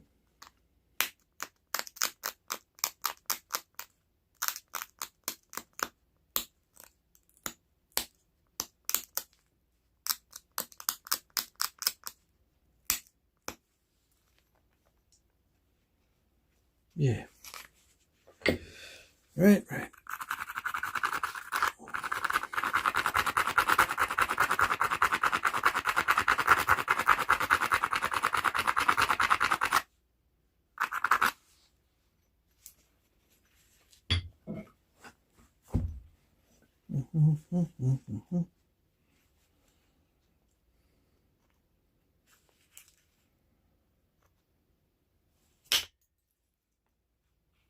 Did it do it? I think it did it. Yeah.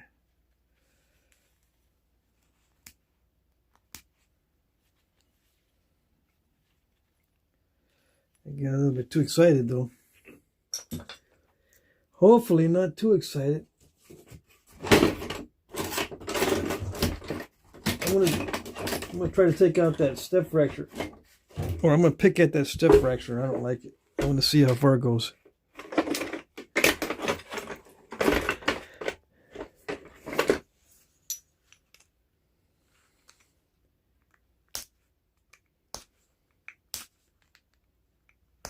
Okay, it doesn't go very far. It stops right there.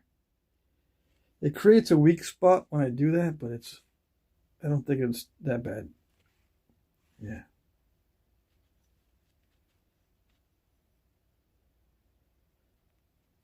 I got the Abrader,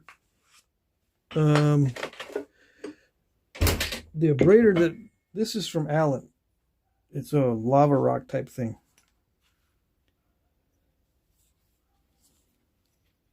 Right? Pretty sure I got it from Alan Cole. Anyways, we got a little step fracture going on here, but I don't think it dived in. Right? I'm just checking it. Because if it dived in, then I messed it up. Yeah. But I don't think it dived in. It wanted to dive, but it didn't. Okay. So let's continue.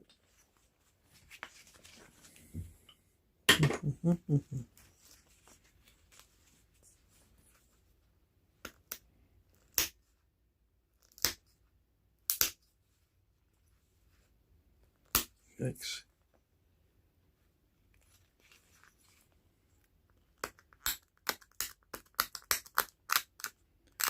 I need to look in the book to see how big these are. These Hardaways are not very big, so this is going to be bigger than average. Just so I don't lose a lot of width. It's such a nice stone.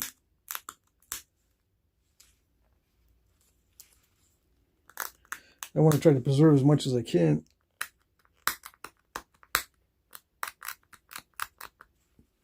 Right. So the Hardaways in the book, at least these are much smaller than mine. Okay, but I'm going to try to make one. You know, it's going to be similar to this, but much longer. These have thinning flakes from the base. So at least on this side it shows a lot. Right? So we're just going to... Some of these have serrations. If you want me to look at a different page, I think they might have 2 or more pages in different sections of this book with different Hardaways. If you want me to do that, I'll look into different areas, but you know, I'll make one of these type of deals. But see, mine's a lot bigger. It's okay. All right. I'll keep the book open, and you can tell me another page that you might want to see.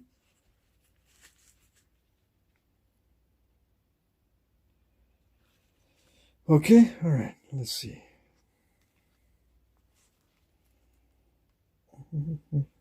So these turn upward. Okay. Let's see, is that light okay?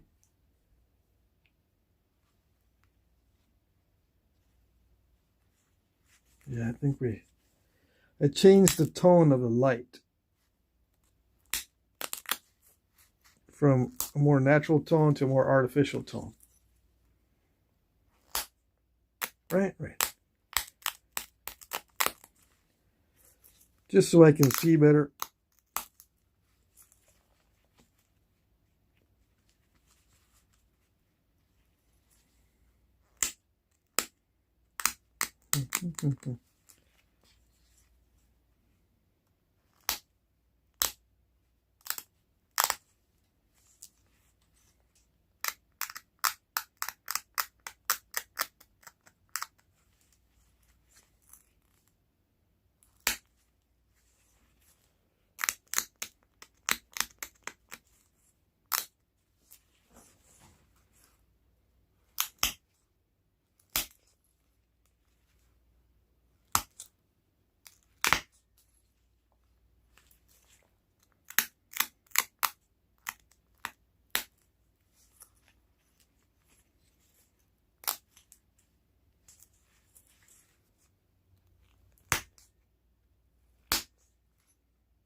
There's something weird going on there.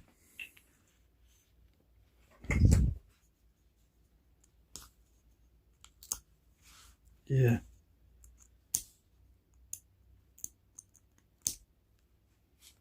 I think it's all right. I don't think it's cracked. It's just a weird step fracture.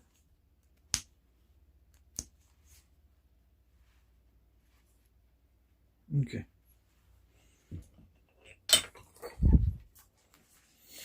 All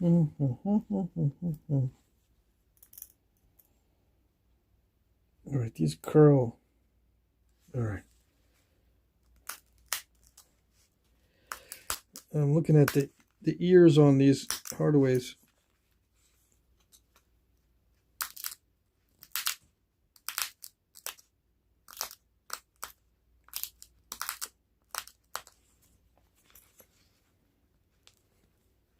Okay, come on.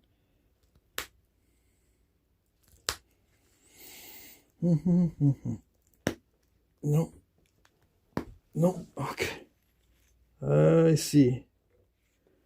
We need to use a different notcher. Where's my other one? A little more focused energy.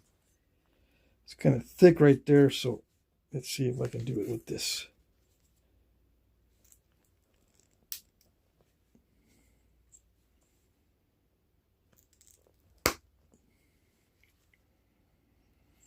Well, let's see. Just keep at it, I guess. It's going to be tough there. I didn't realize that was so thick. I should have pre-thinned it. Yep.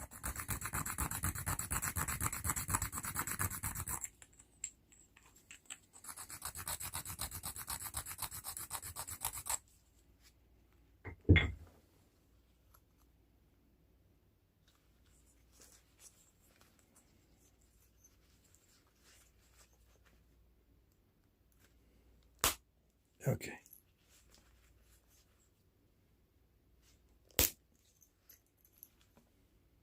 Yeah. Lots of pressure required. But that's all right.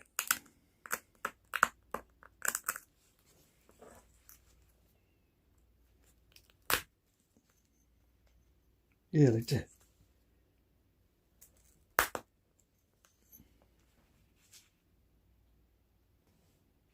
Need to get the black background. Where's the black background? Let's see. I got it around here somewhere. Oh, it's way over there. Why did I put it way over there? Oh.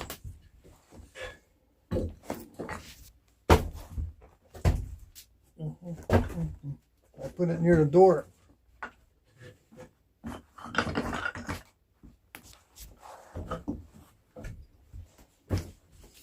So I use a black background so I can see. And so everybody can see what the progress is.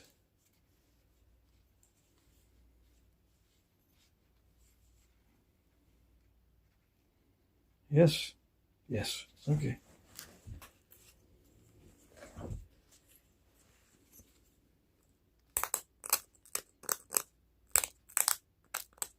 How deep are these notches? Oh, they're not that deep. Good.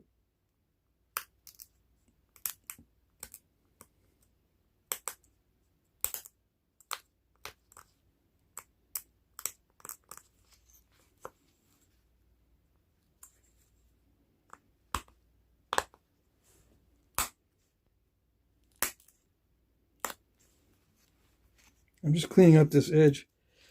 It's got some weirdness, some crackly spots. So let me do this before I finish that notch.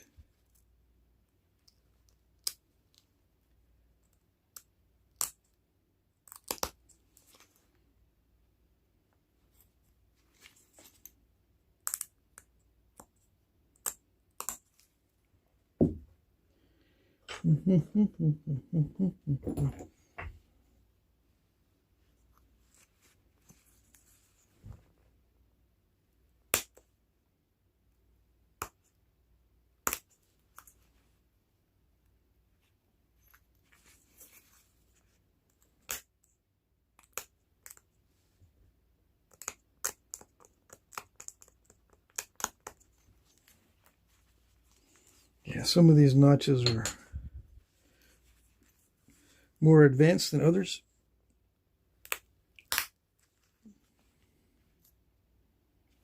So there's a difference in some of the notching. Some of the notches are more fancy than others. Some are pretty simple and some have got these,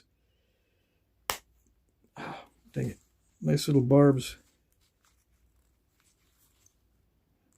I wiped out that barb by accident. Okay, so some of these ears are delicate.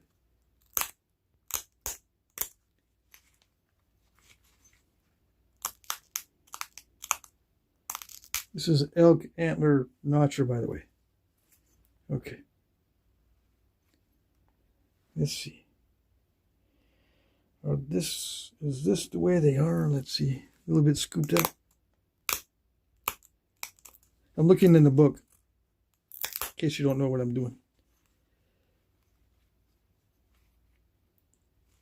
Comparing it to the book.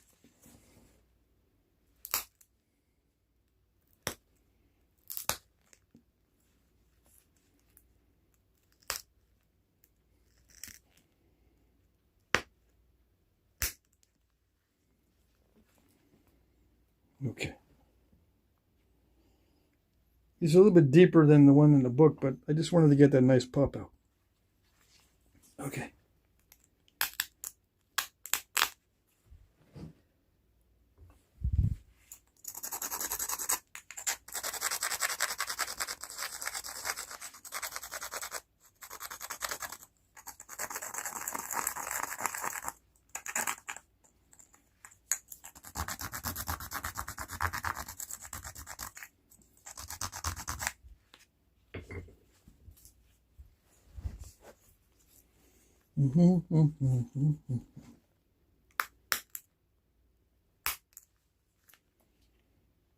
Yeah, okay. So the other notch is pretty wide, so I don't have to be as careful.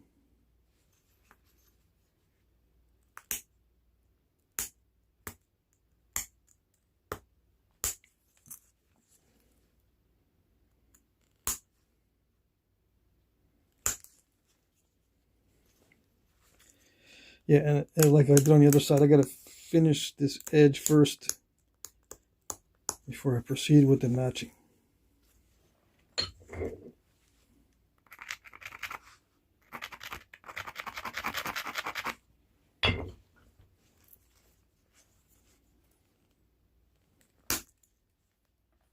Yeah. Yeah, like that. Okay. I just had to thin down that edge a little bit before I proceed, because doing that later can cause that barb to blow off. Okay.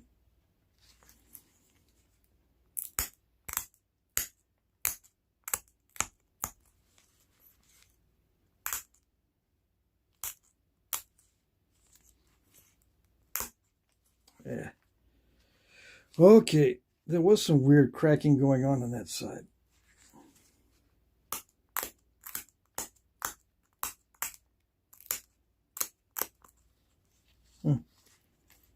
I was just trying to go for some symmetry, and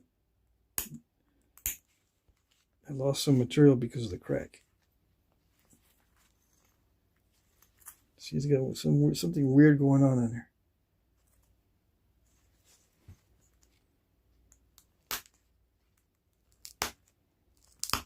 Come on.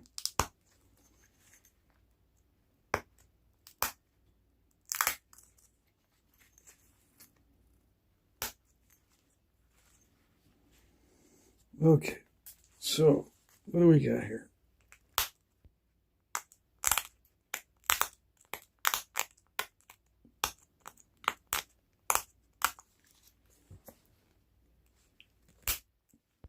Yeah, like that.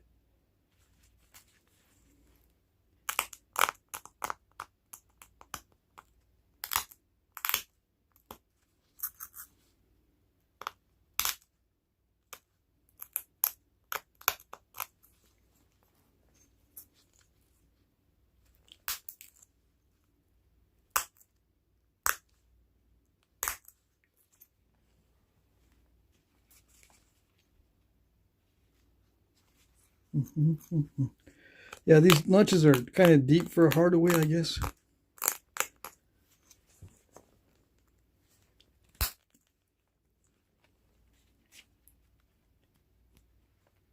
But I like them.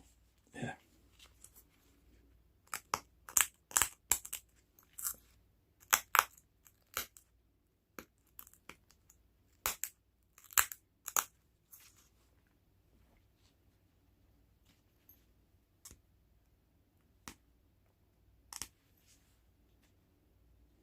Let's see, I lost some of the barb on that side, but I didn't lose it on that side.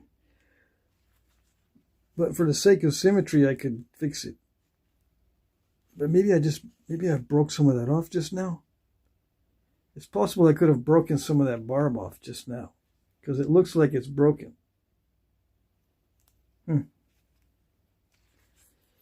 That's weird. Okay. How did I break it? I don't know.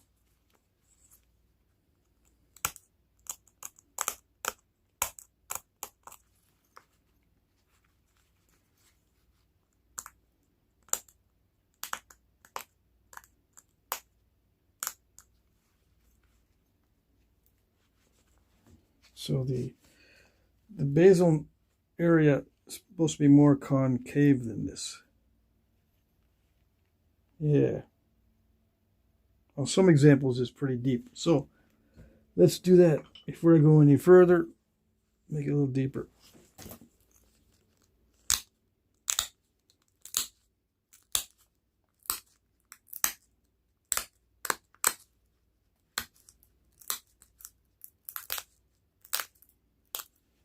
I think these are ground down, right? On the base. I'm gonna read the description and see if these are ground down.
Okay, so now I just got to center the point. I got to move it a little bit that way because I had to readjust the base, and then that means I have to readjust the tip.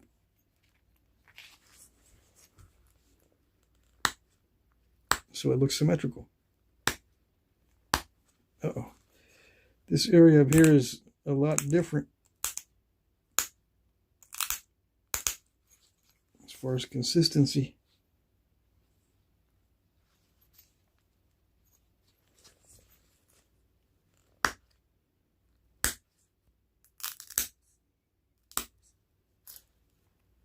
Yes, yeah, just snap the very tip off. All right, let's see.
Okay. Some of these hard-to-weigh points are all over the place. So yeah, I can make basically any kind of point I want on this. Many different styles of tips.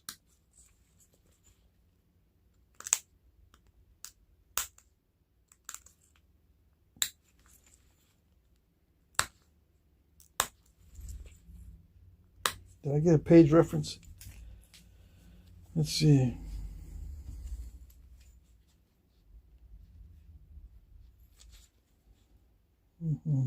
Symmetry is symmetry, I guess, is okay.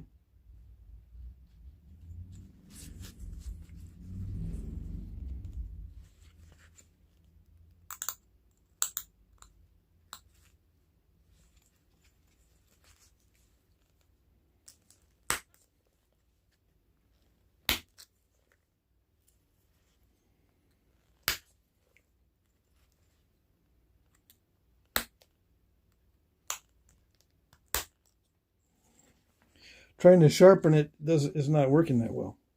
See that? The inner, like I always said, it pulls a lot. And right when you're trying to do your best, it acts up. Yep. It's too thin for the antler. Dang it. Okay. See, this is tough material, right? I should get the copper out because it's tough material to flake, and I got it really thin with the copper, and now I'm using the antler, and it's ruining it. Okay, so let's go back to the copper.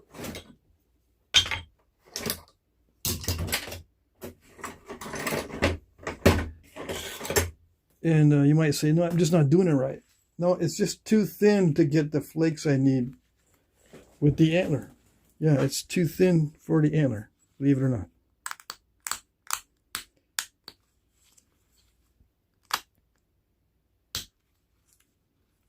The antler pulls a lot. I can't change the physics on how much the antler pulls on it. It's tough material. It's not like the stuff down here.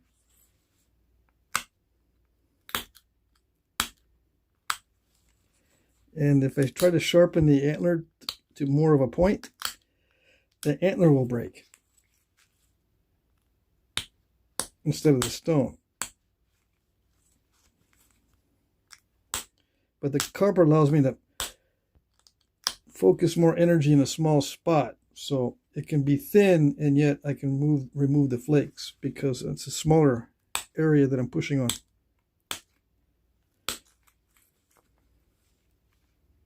It concentrates the force when it's a sharper tip.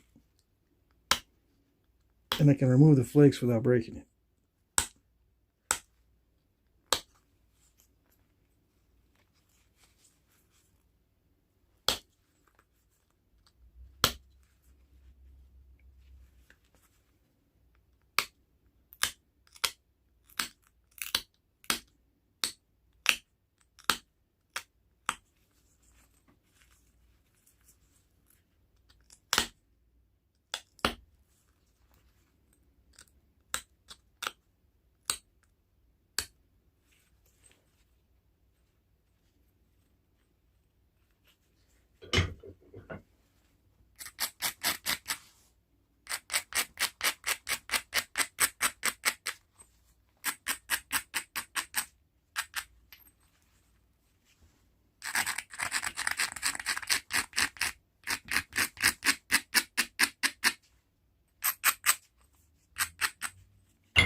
You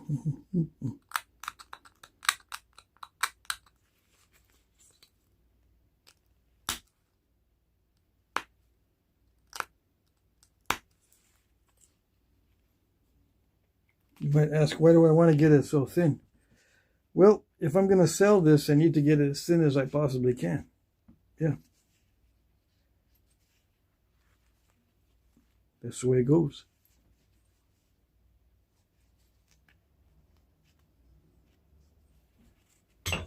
Okay.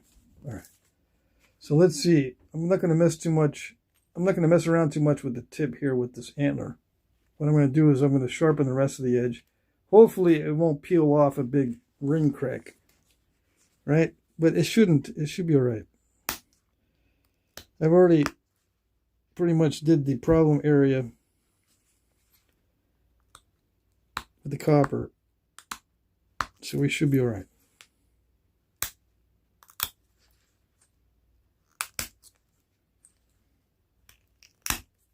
And I'll leave some serrations in it. Kind of serrated. Yeah.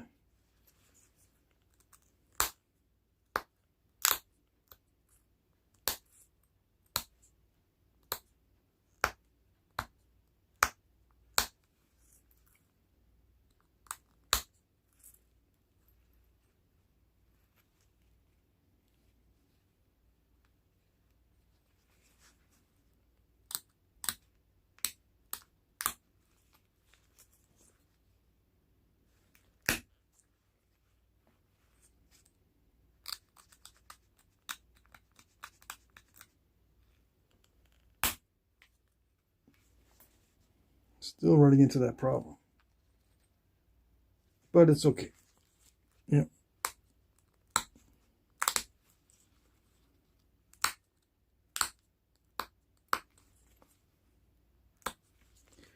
I just won't take big flakes up here.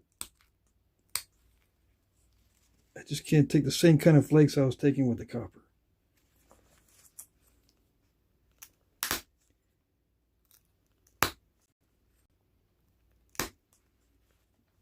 the same length of flakes. I can't exert as much force on this material as I was with the copper. And what it does is it starts to step fracture. Just in case you want to know. It's either ring cracks or step fractures, one of the two. Because this material is not it's not easy to knap with the antler. Yeah. See, it won't allow me to do the flakes that I want. So I'm just gonna leave it.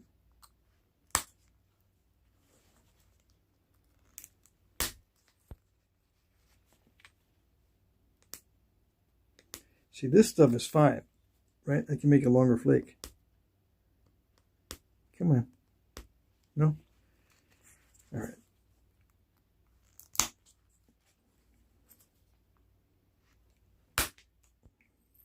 Yeah, that was not too bad. Now, I got to be careful up here.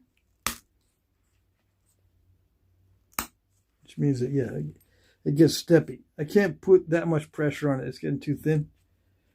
As I was doing it down, as I was doing down there.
I'm going to fix the symmetry at the tip.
Okay, I think that's it.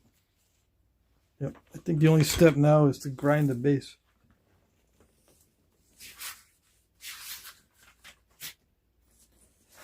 Let's see what it says. Let's see. Small medium sized for shallow side notches, expanded oracles forming a wide, deep concave base. Ears and base are usually heavily ground.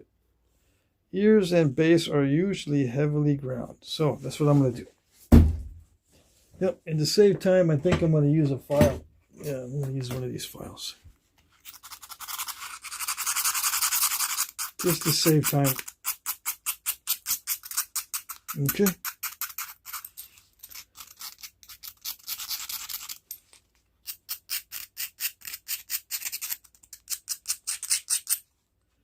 I can probably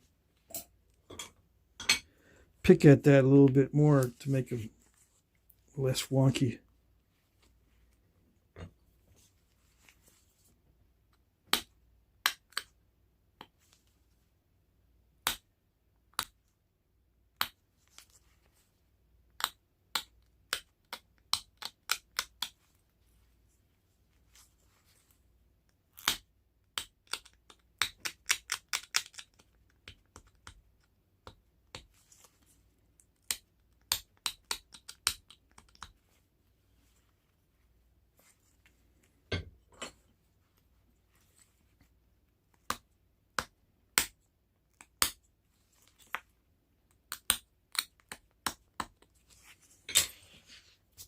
Okay.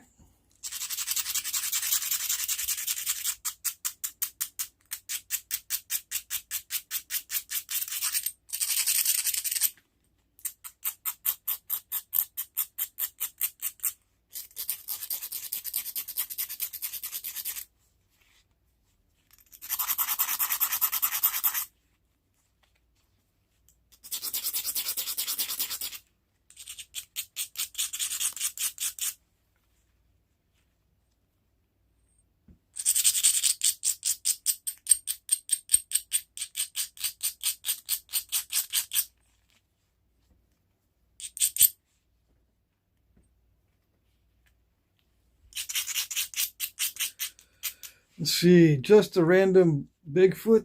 I never understood why some folks didn't grind the bases of their points. Well, it's not necessary. Grinding it just increases the manufacturing time. If you don't need to grind it, you don't grind it. Why did they grind it in the first place? Well, the only thing I can think of is that they were using plant fiber to haft it with instead of sinew. Because with plant fiber, you need to haft it tightly. With sinew, it tightens by itself. That's the only thing that I can think of as far as grinding it. It's not necessary to grind it if you use sinew.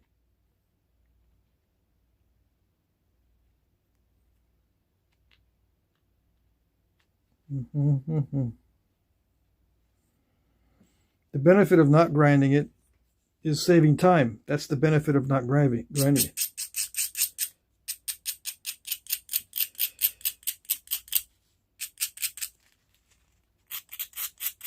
It increases the time in manufacture if you grind it. So the benefit of not grinding it is saving time.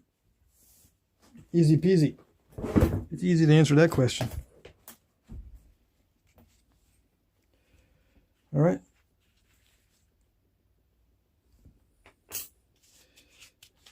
And so this is a projectile point and not a knife blade, right? Mine's a little bit bigger than a real hardaway, so I'm gonna have to. It's gonna look a little odd in a little dart force shaft. It's gonna look a little bit too big. Let's see. Yeah, I don't have an oversized little dart force shaft. All I have is it'll fit in knife handles.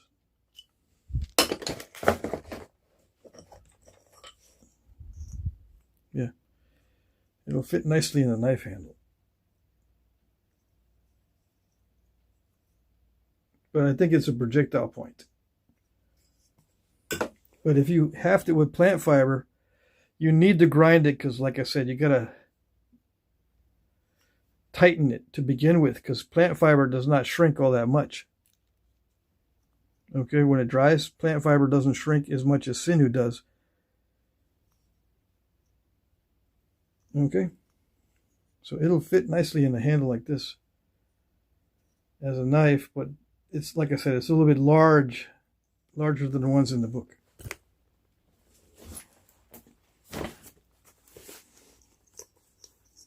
See that? See how large mine is compared to these? It's probably a whole different point style. And I made the notches deeper just because it's harder to do that.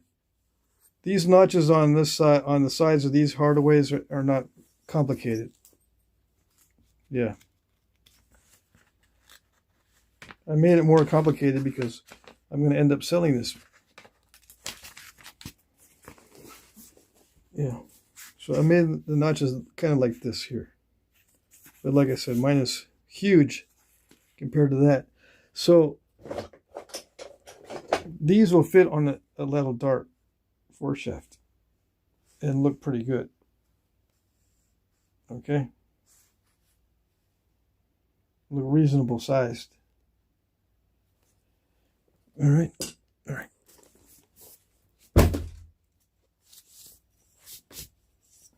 Yeah, the finished points are ground on these. So I already ground down the base and around on the ears.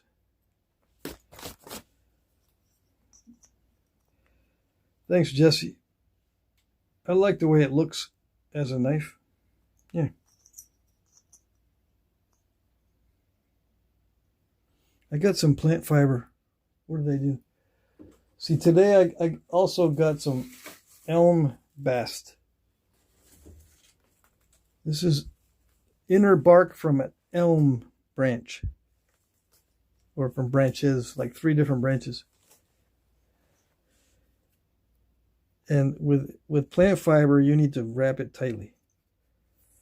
Okay, so let's see what this looks like. It looks light colored right now, but I think when we reconstitute it, it gets darker. It's kind of funny. I gotta make sure I don't break it. It gets brittle once it gets dried out too. The plant fiber. But yeah, this is elm bast. It looks like backstrap sinew, but it comes in much longer lengths. It's not as strong as sinew either. It's not nearly as strong, but it can be used, yeah. And your dog won't go after it. The dog won't go after the finished points. Yep. How do I know? I don't know. What kind of glue do you use with this stuff? You can use a starch-based glue made out of plants, or you can use a sugar-type glue made out of plants. You don't need hide glue, although you can use hide glue with plant fiber. Nothing says you can't. See how it gets a little bit darker? Anyways, let's do this. The beauty in the plant fiber is that it's super long. But yeah, when you're hafting it, let's put a little dab of that modeling clay to pretend we're using glue. Where is it?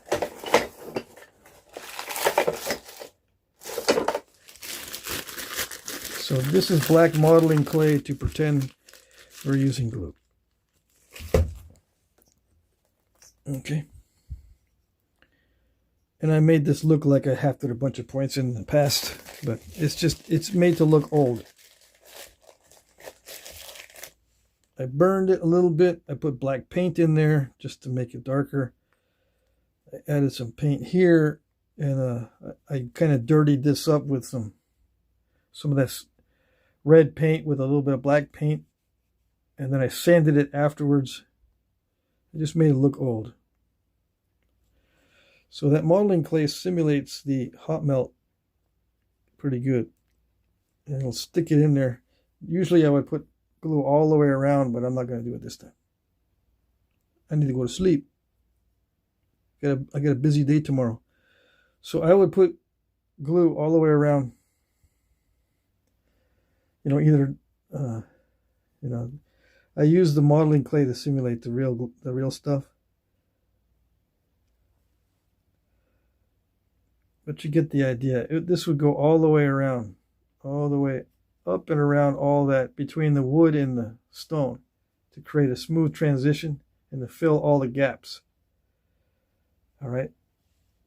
Just keep it in mind. It's supposed to be on there, but I'm skipping it because I got to go to sleep.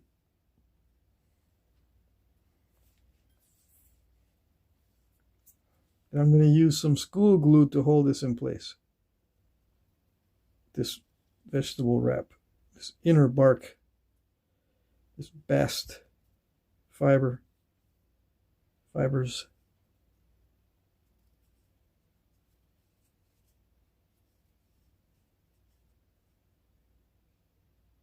All right, so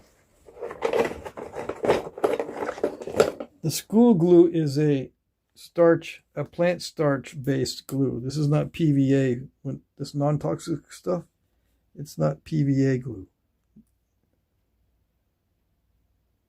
It's a kind of plant starch.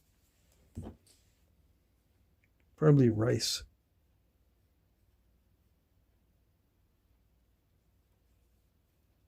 Anyway.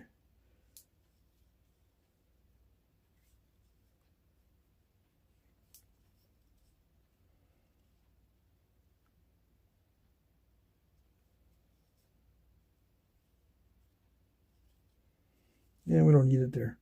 All we need is a little bit of wrapping in around the neck. Yeah, that's it.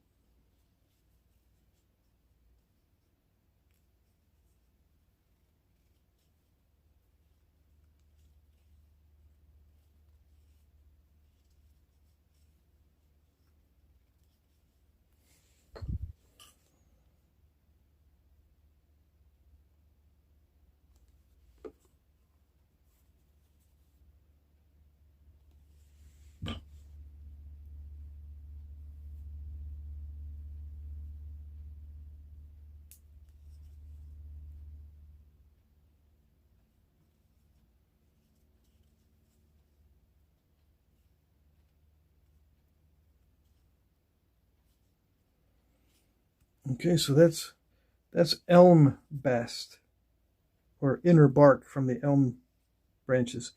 And the best inner bark on elm is on the branches that are about you know, Sharpie size diameter. Yeah, but Sharpie size diameter branches on the American elm. And yes, we have American elm here in Vermont. Not all of them are dead. Okay? They all didn't die out. So the branches on the elm were about this big and, you know, about 3 feet long. That's where I got these fibers from. Okay? So that's what it looks like. Minus the glue.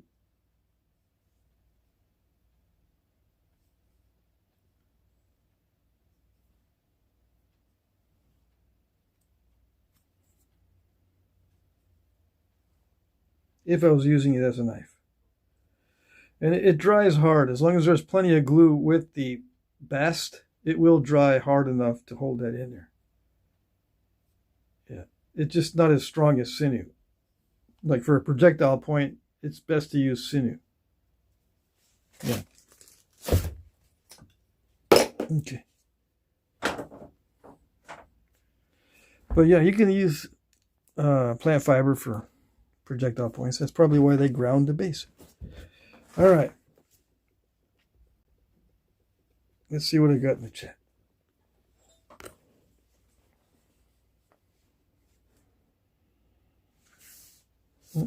Johnny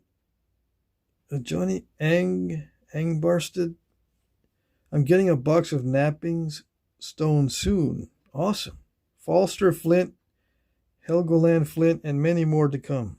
Sweet. We Europeans are lucky. Oh, yes. As long as you live near a source, yeah. Just a random Bigfoot. My shed's made of 6 or so inch cedar poles, and they've been, come on. And they've been out of the weather for 5 years now, and they're doing fine. My shed's made of 6 or so inch cedar poles. Hey, Marty. Marty Wybe's here. You're up late. So Eastern red cedar makes good poles for housing, yeah.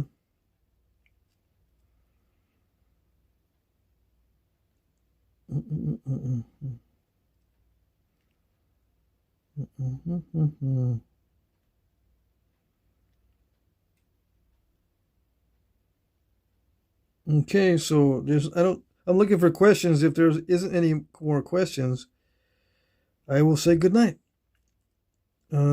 Jim says, that reminds me, Patrick, what did you think of the cedar bark harvesting?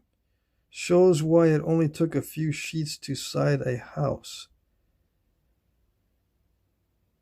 What was this in a video?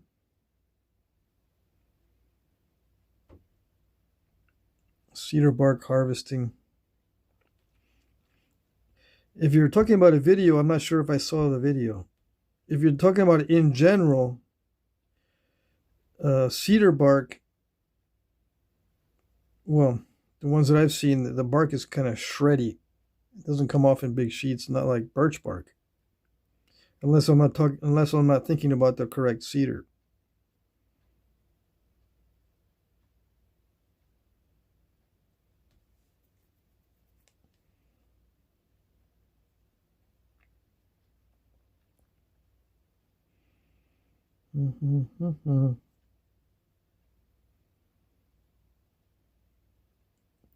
So Jim Cooper says you liked it, so I assume you watched it. You liked it, so assumed you watched it. I liked the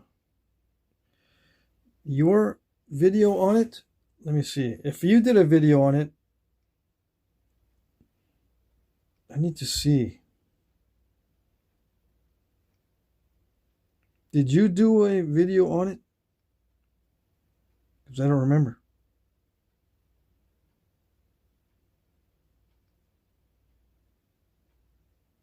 Otherwise, how do you know I liked it?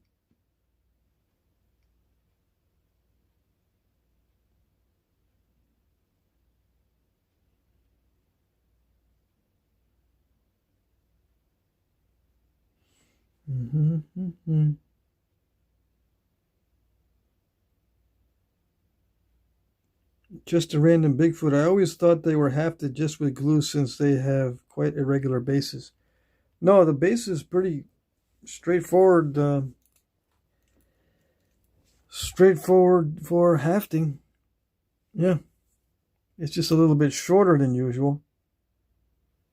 The stem is very short, but the notching and the ears lend themselves to wrapping. Yeah.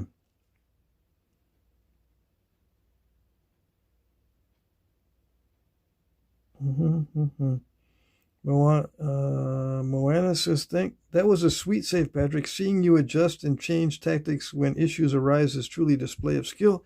Awesome point. Thanks as always. Thank you. Thank you for saying that. Johnny says there's no flint where I live.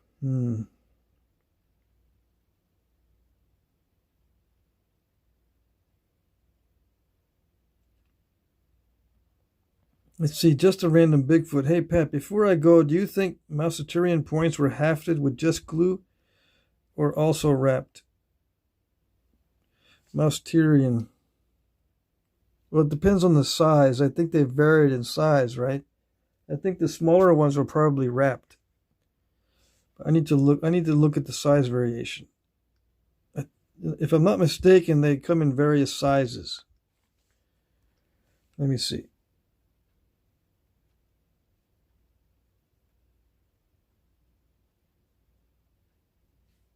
Okay, let me see it. I have trouble with the spelling. Come on.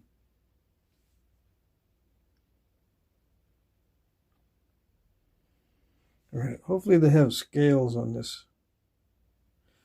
Mousiturian tools. Let's see. Yeah, I don't have pictures with scales.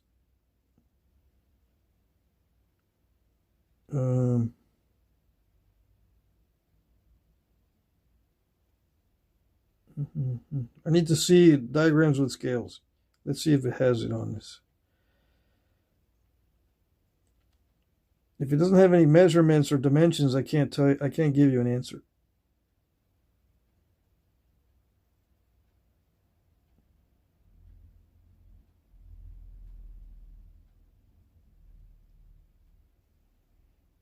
It depends on the size. If they're small, they were wrapped. If they're large, then it doesn't make much sense to wrap it. It makes more sense with glue.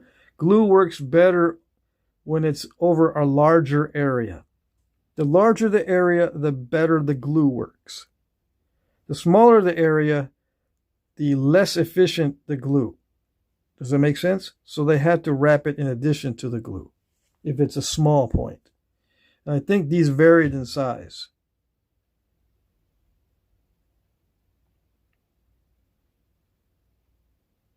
I don't know if that makes sense. Yeah, this is not gonna give me scale, so I need to look up images.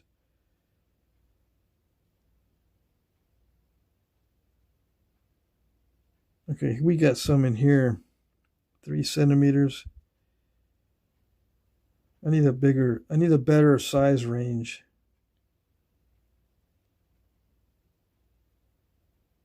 Most of these are on the larger side of things.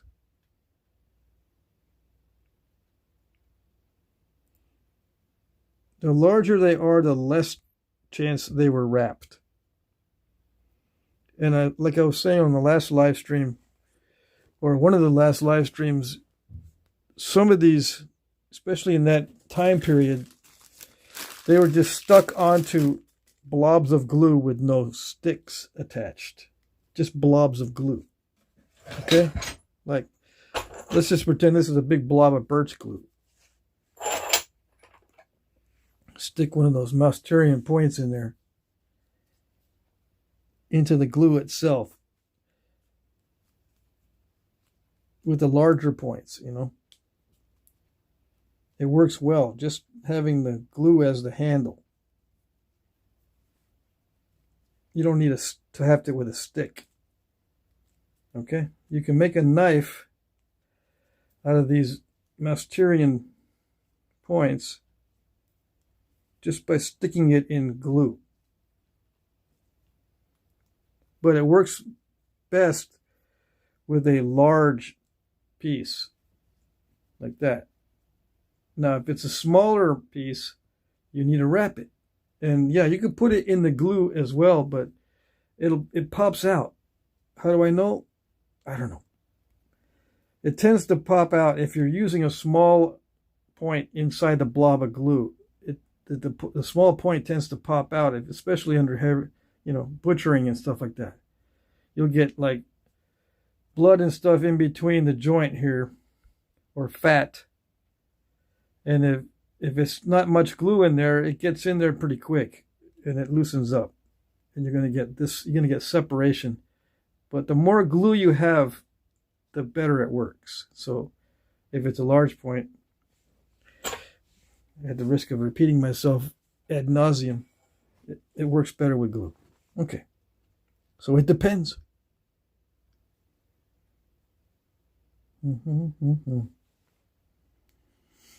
Where am I? There I am.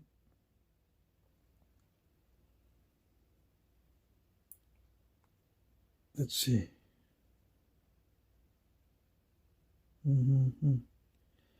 Just a random Bigfoot. Thanks, Pat. I always enjoy gleaning information from these live streams, and yeah, a lot of the Mousterian and Levallois points were between 2 and 4 inches long. Okay.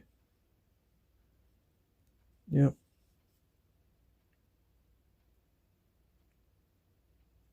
Okay. What's your favorite European material to knap?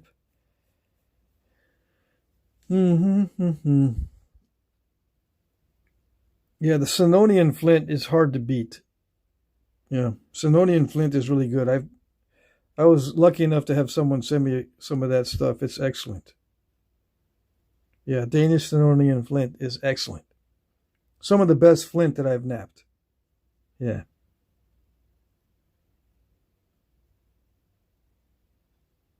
Okay, I think that's it. See you tomorrow. Same time, same station. 9:30 p.m. Eastern time is when it starts. It usually runs 2 hours, but this time it ran 3 hours. I wanted to finish this point. It's nice material. Yeah. I'll mess with it a little bit more off camera to get rid of some of the dull spots and get it a little bit sharper if I need to. I think I still see some dull spots and some thick spots. I'll just pick at it. It won't be completely natural tool made. I'll use the copper to pick at it a little bit if I see some dull spots, but otherwise it's done. It won't be in the knife handle. I'm going to take it out of the knife handle and sell it separately. And it's Jasper from Georgia. Georgia Jasper.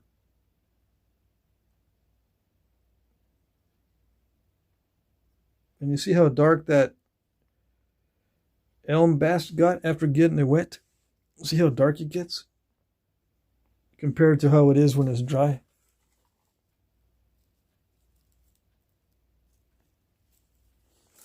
Or when it's freshly gathered from the branches. All right. That's it. See you tomorrow night. Bye-bye.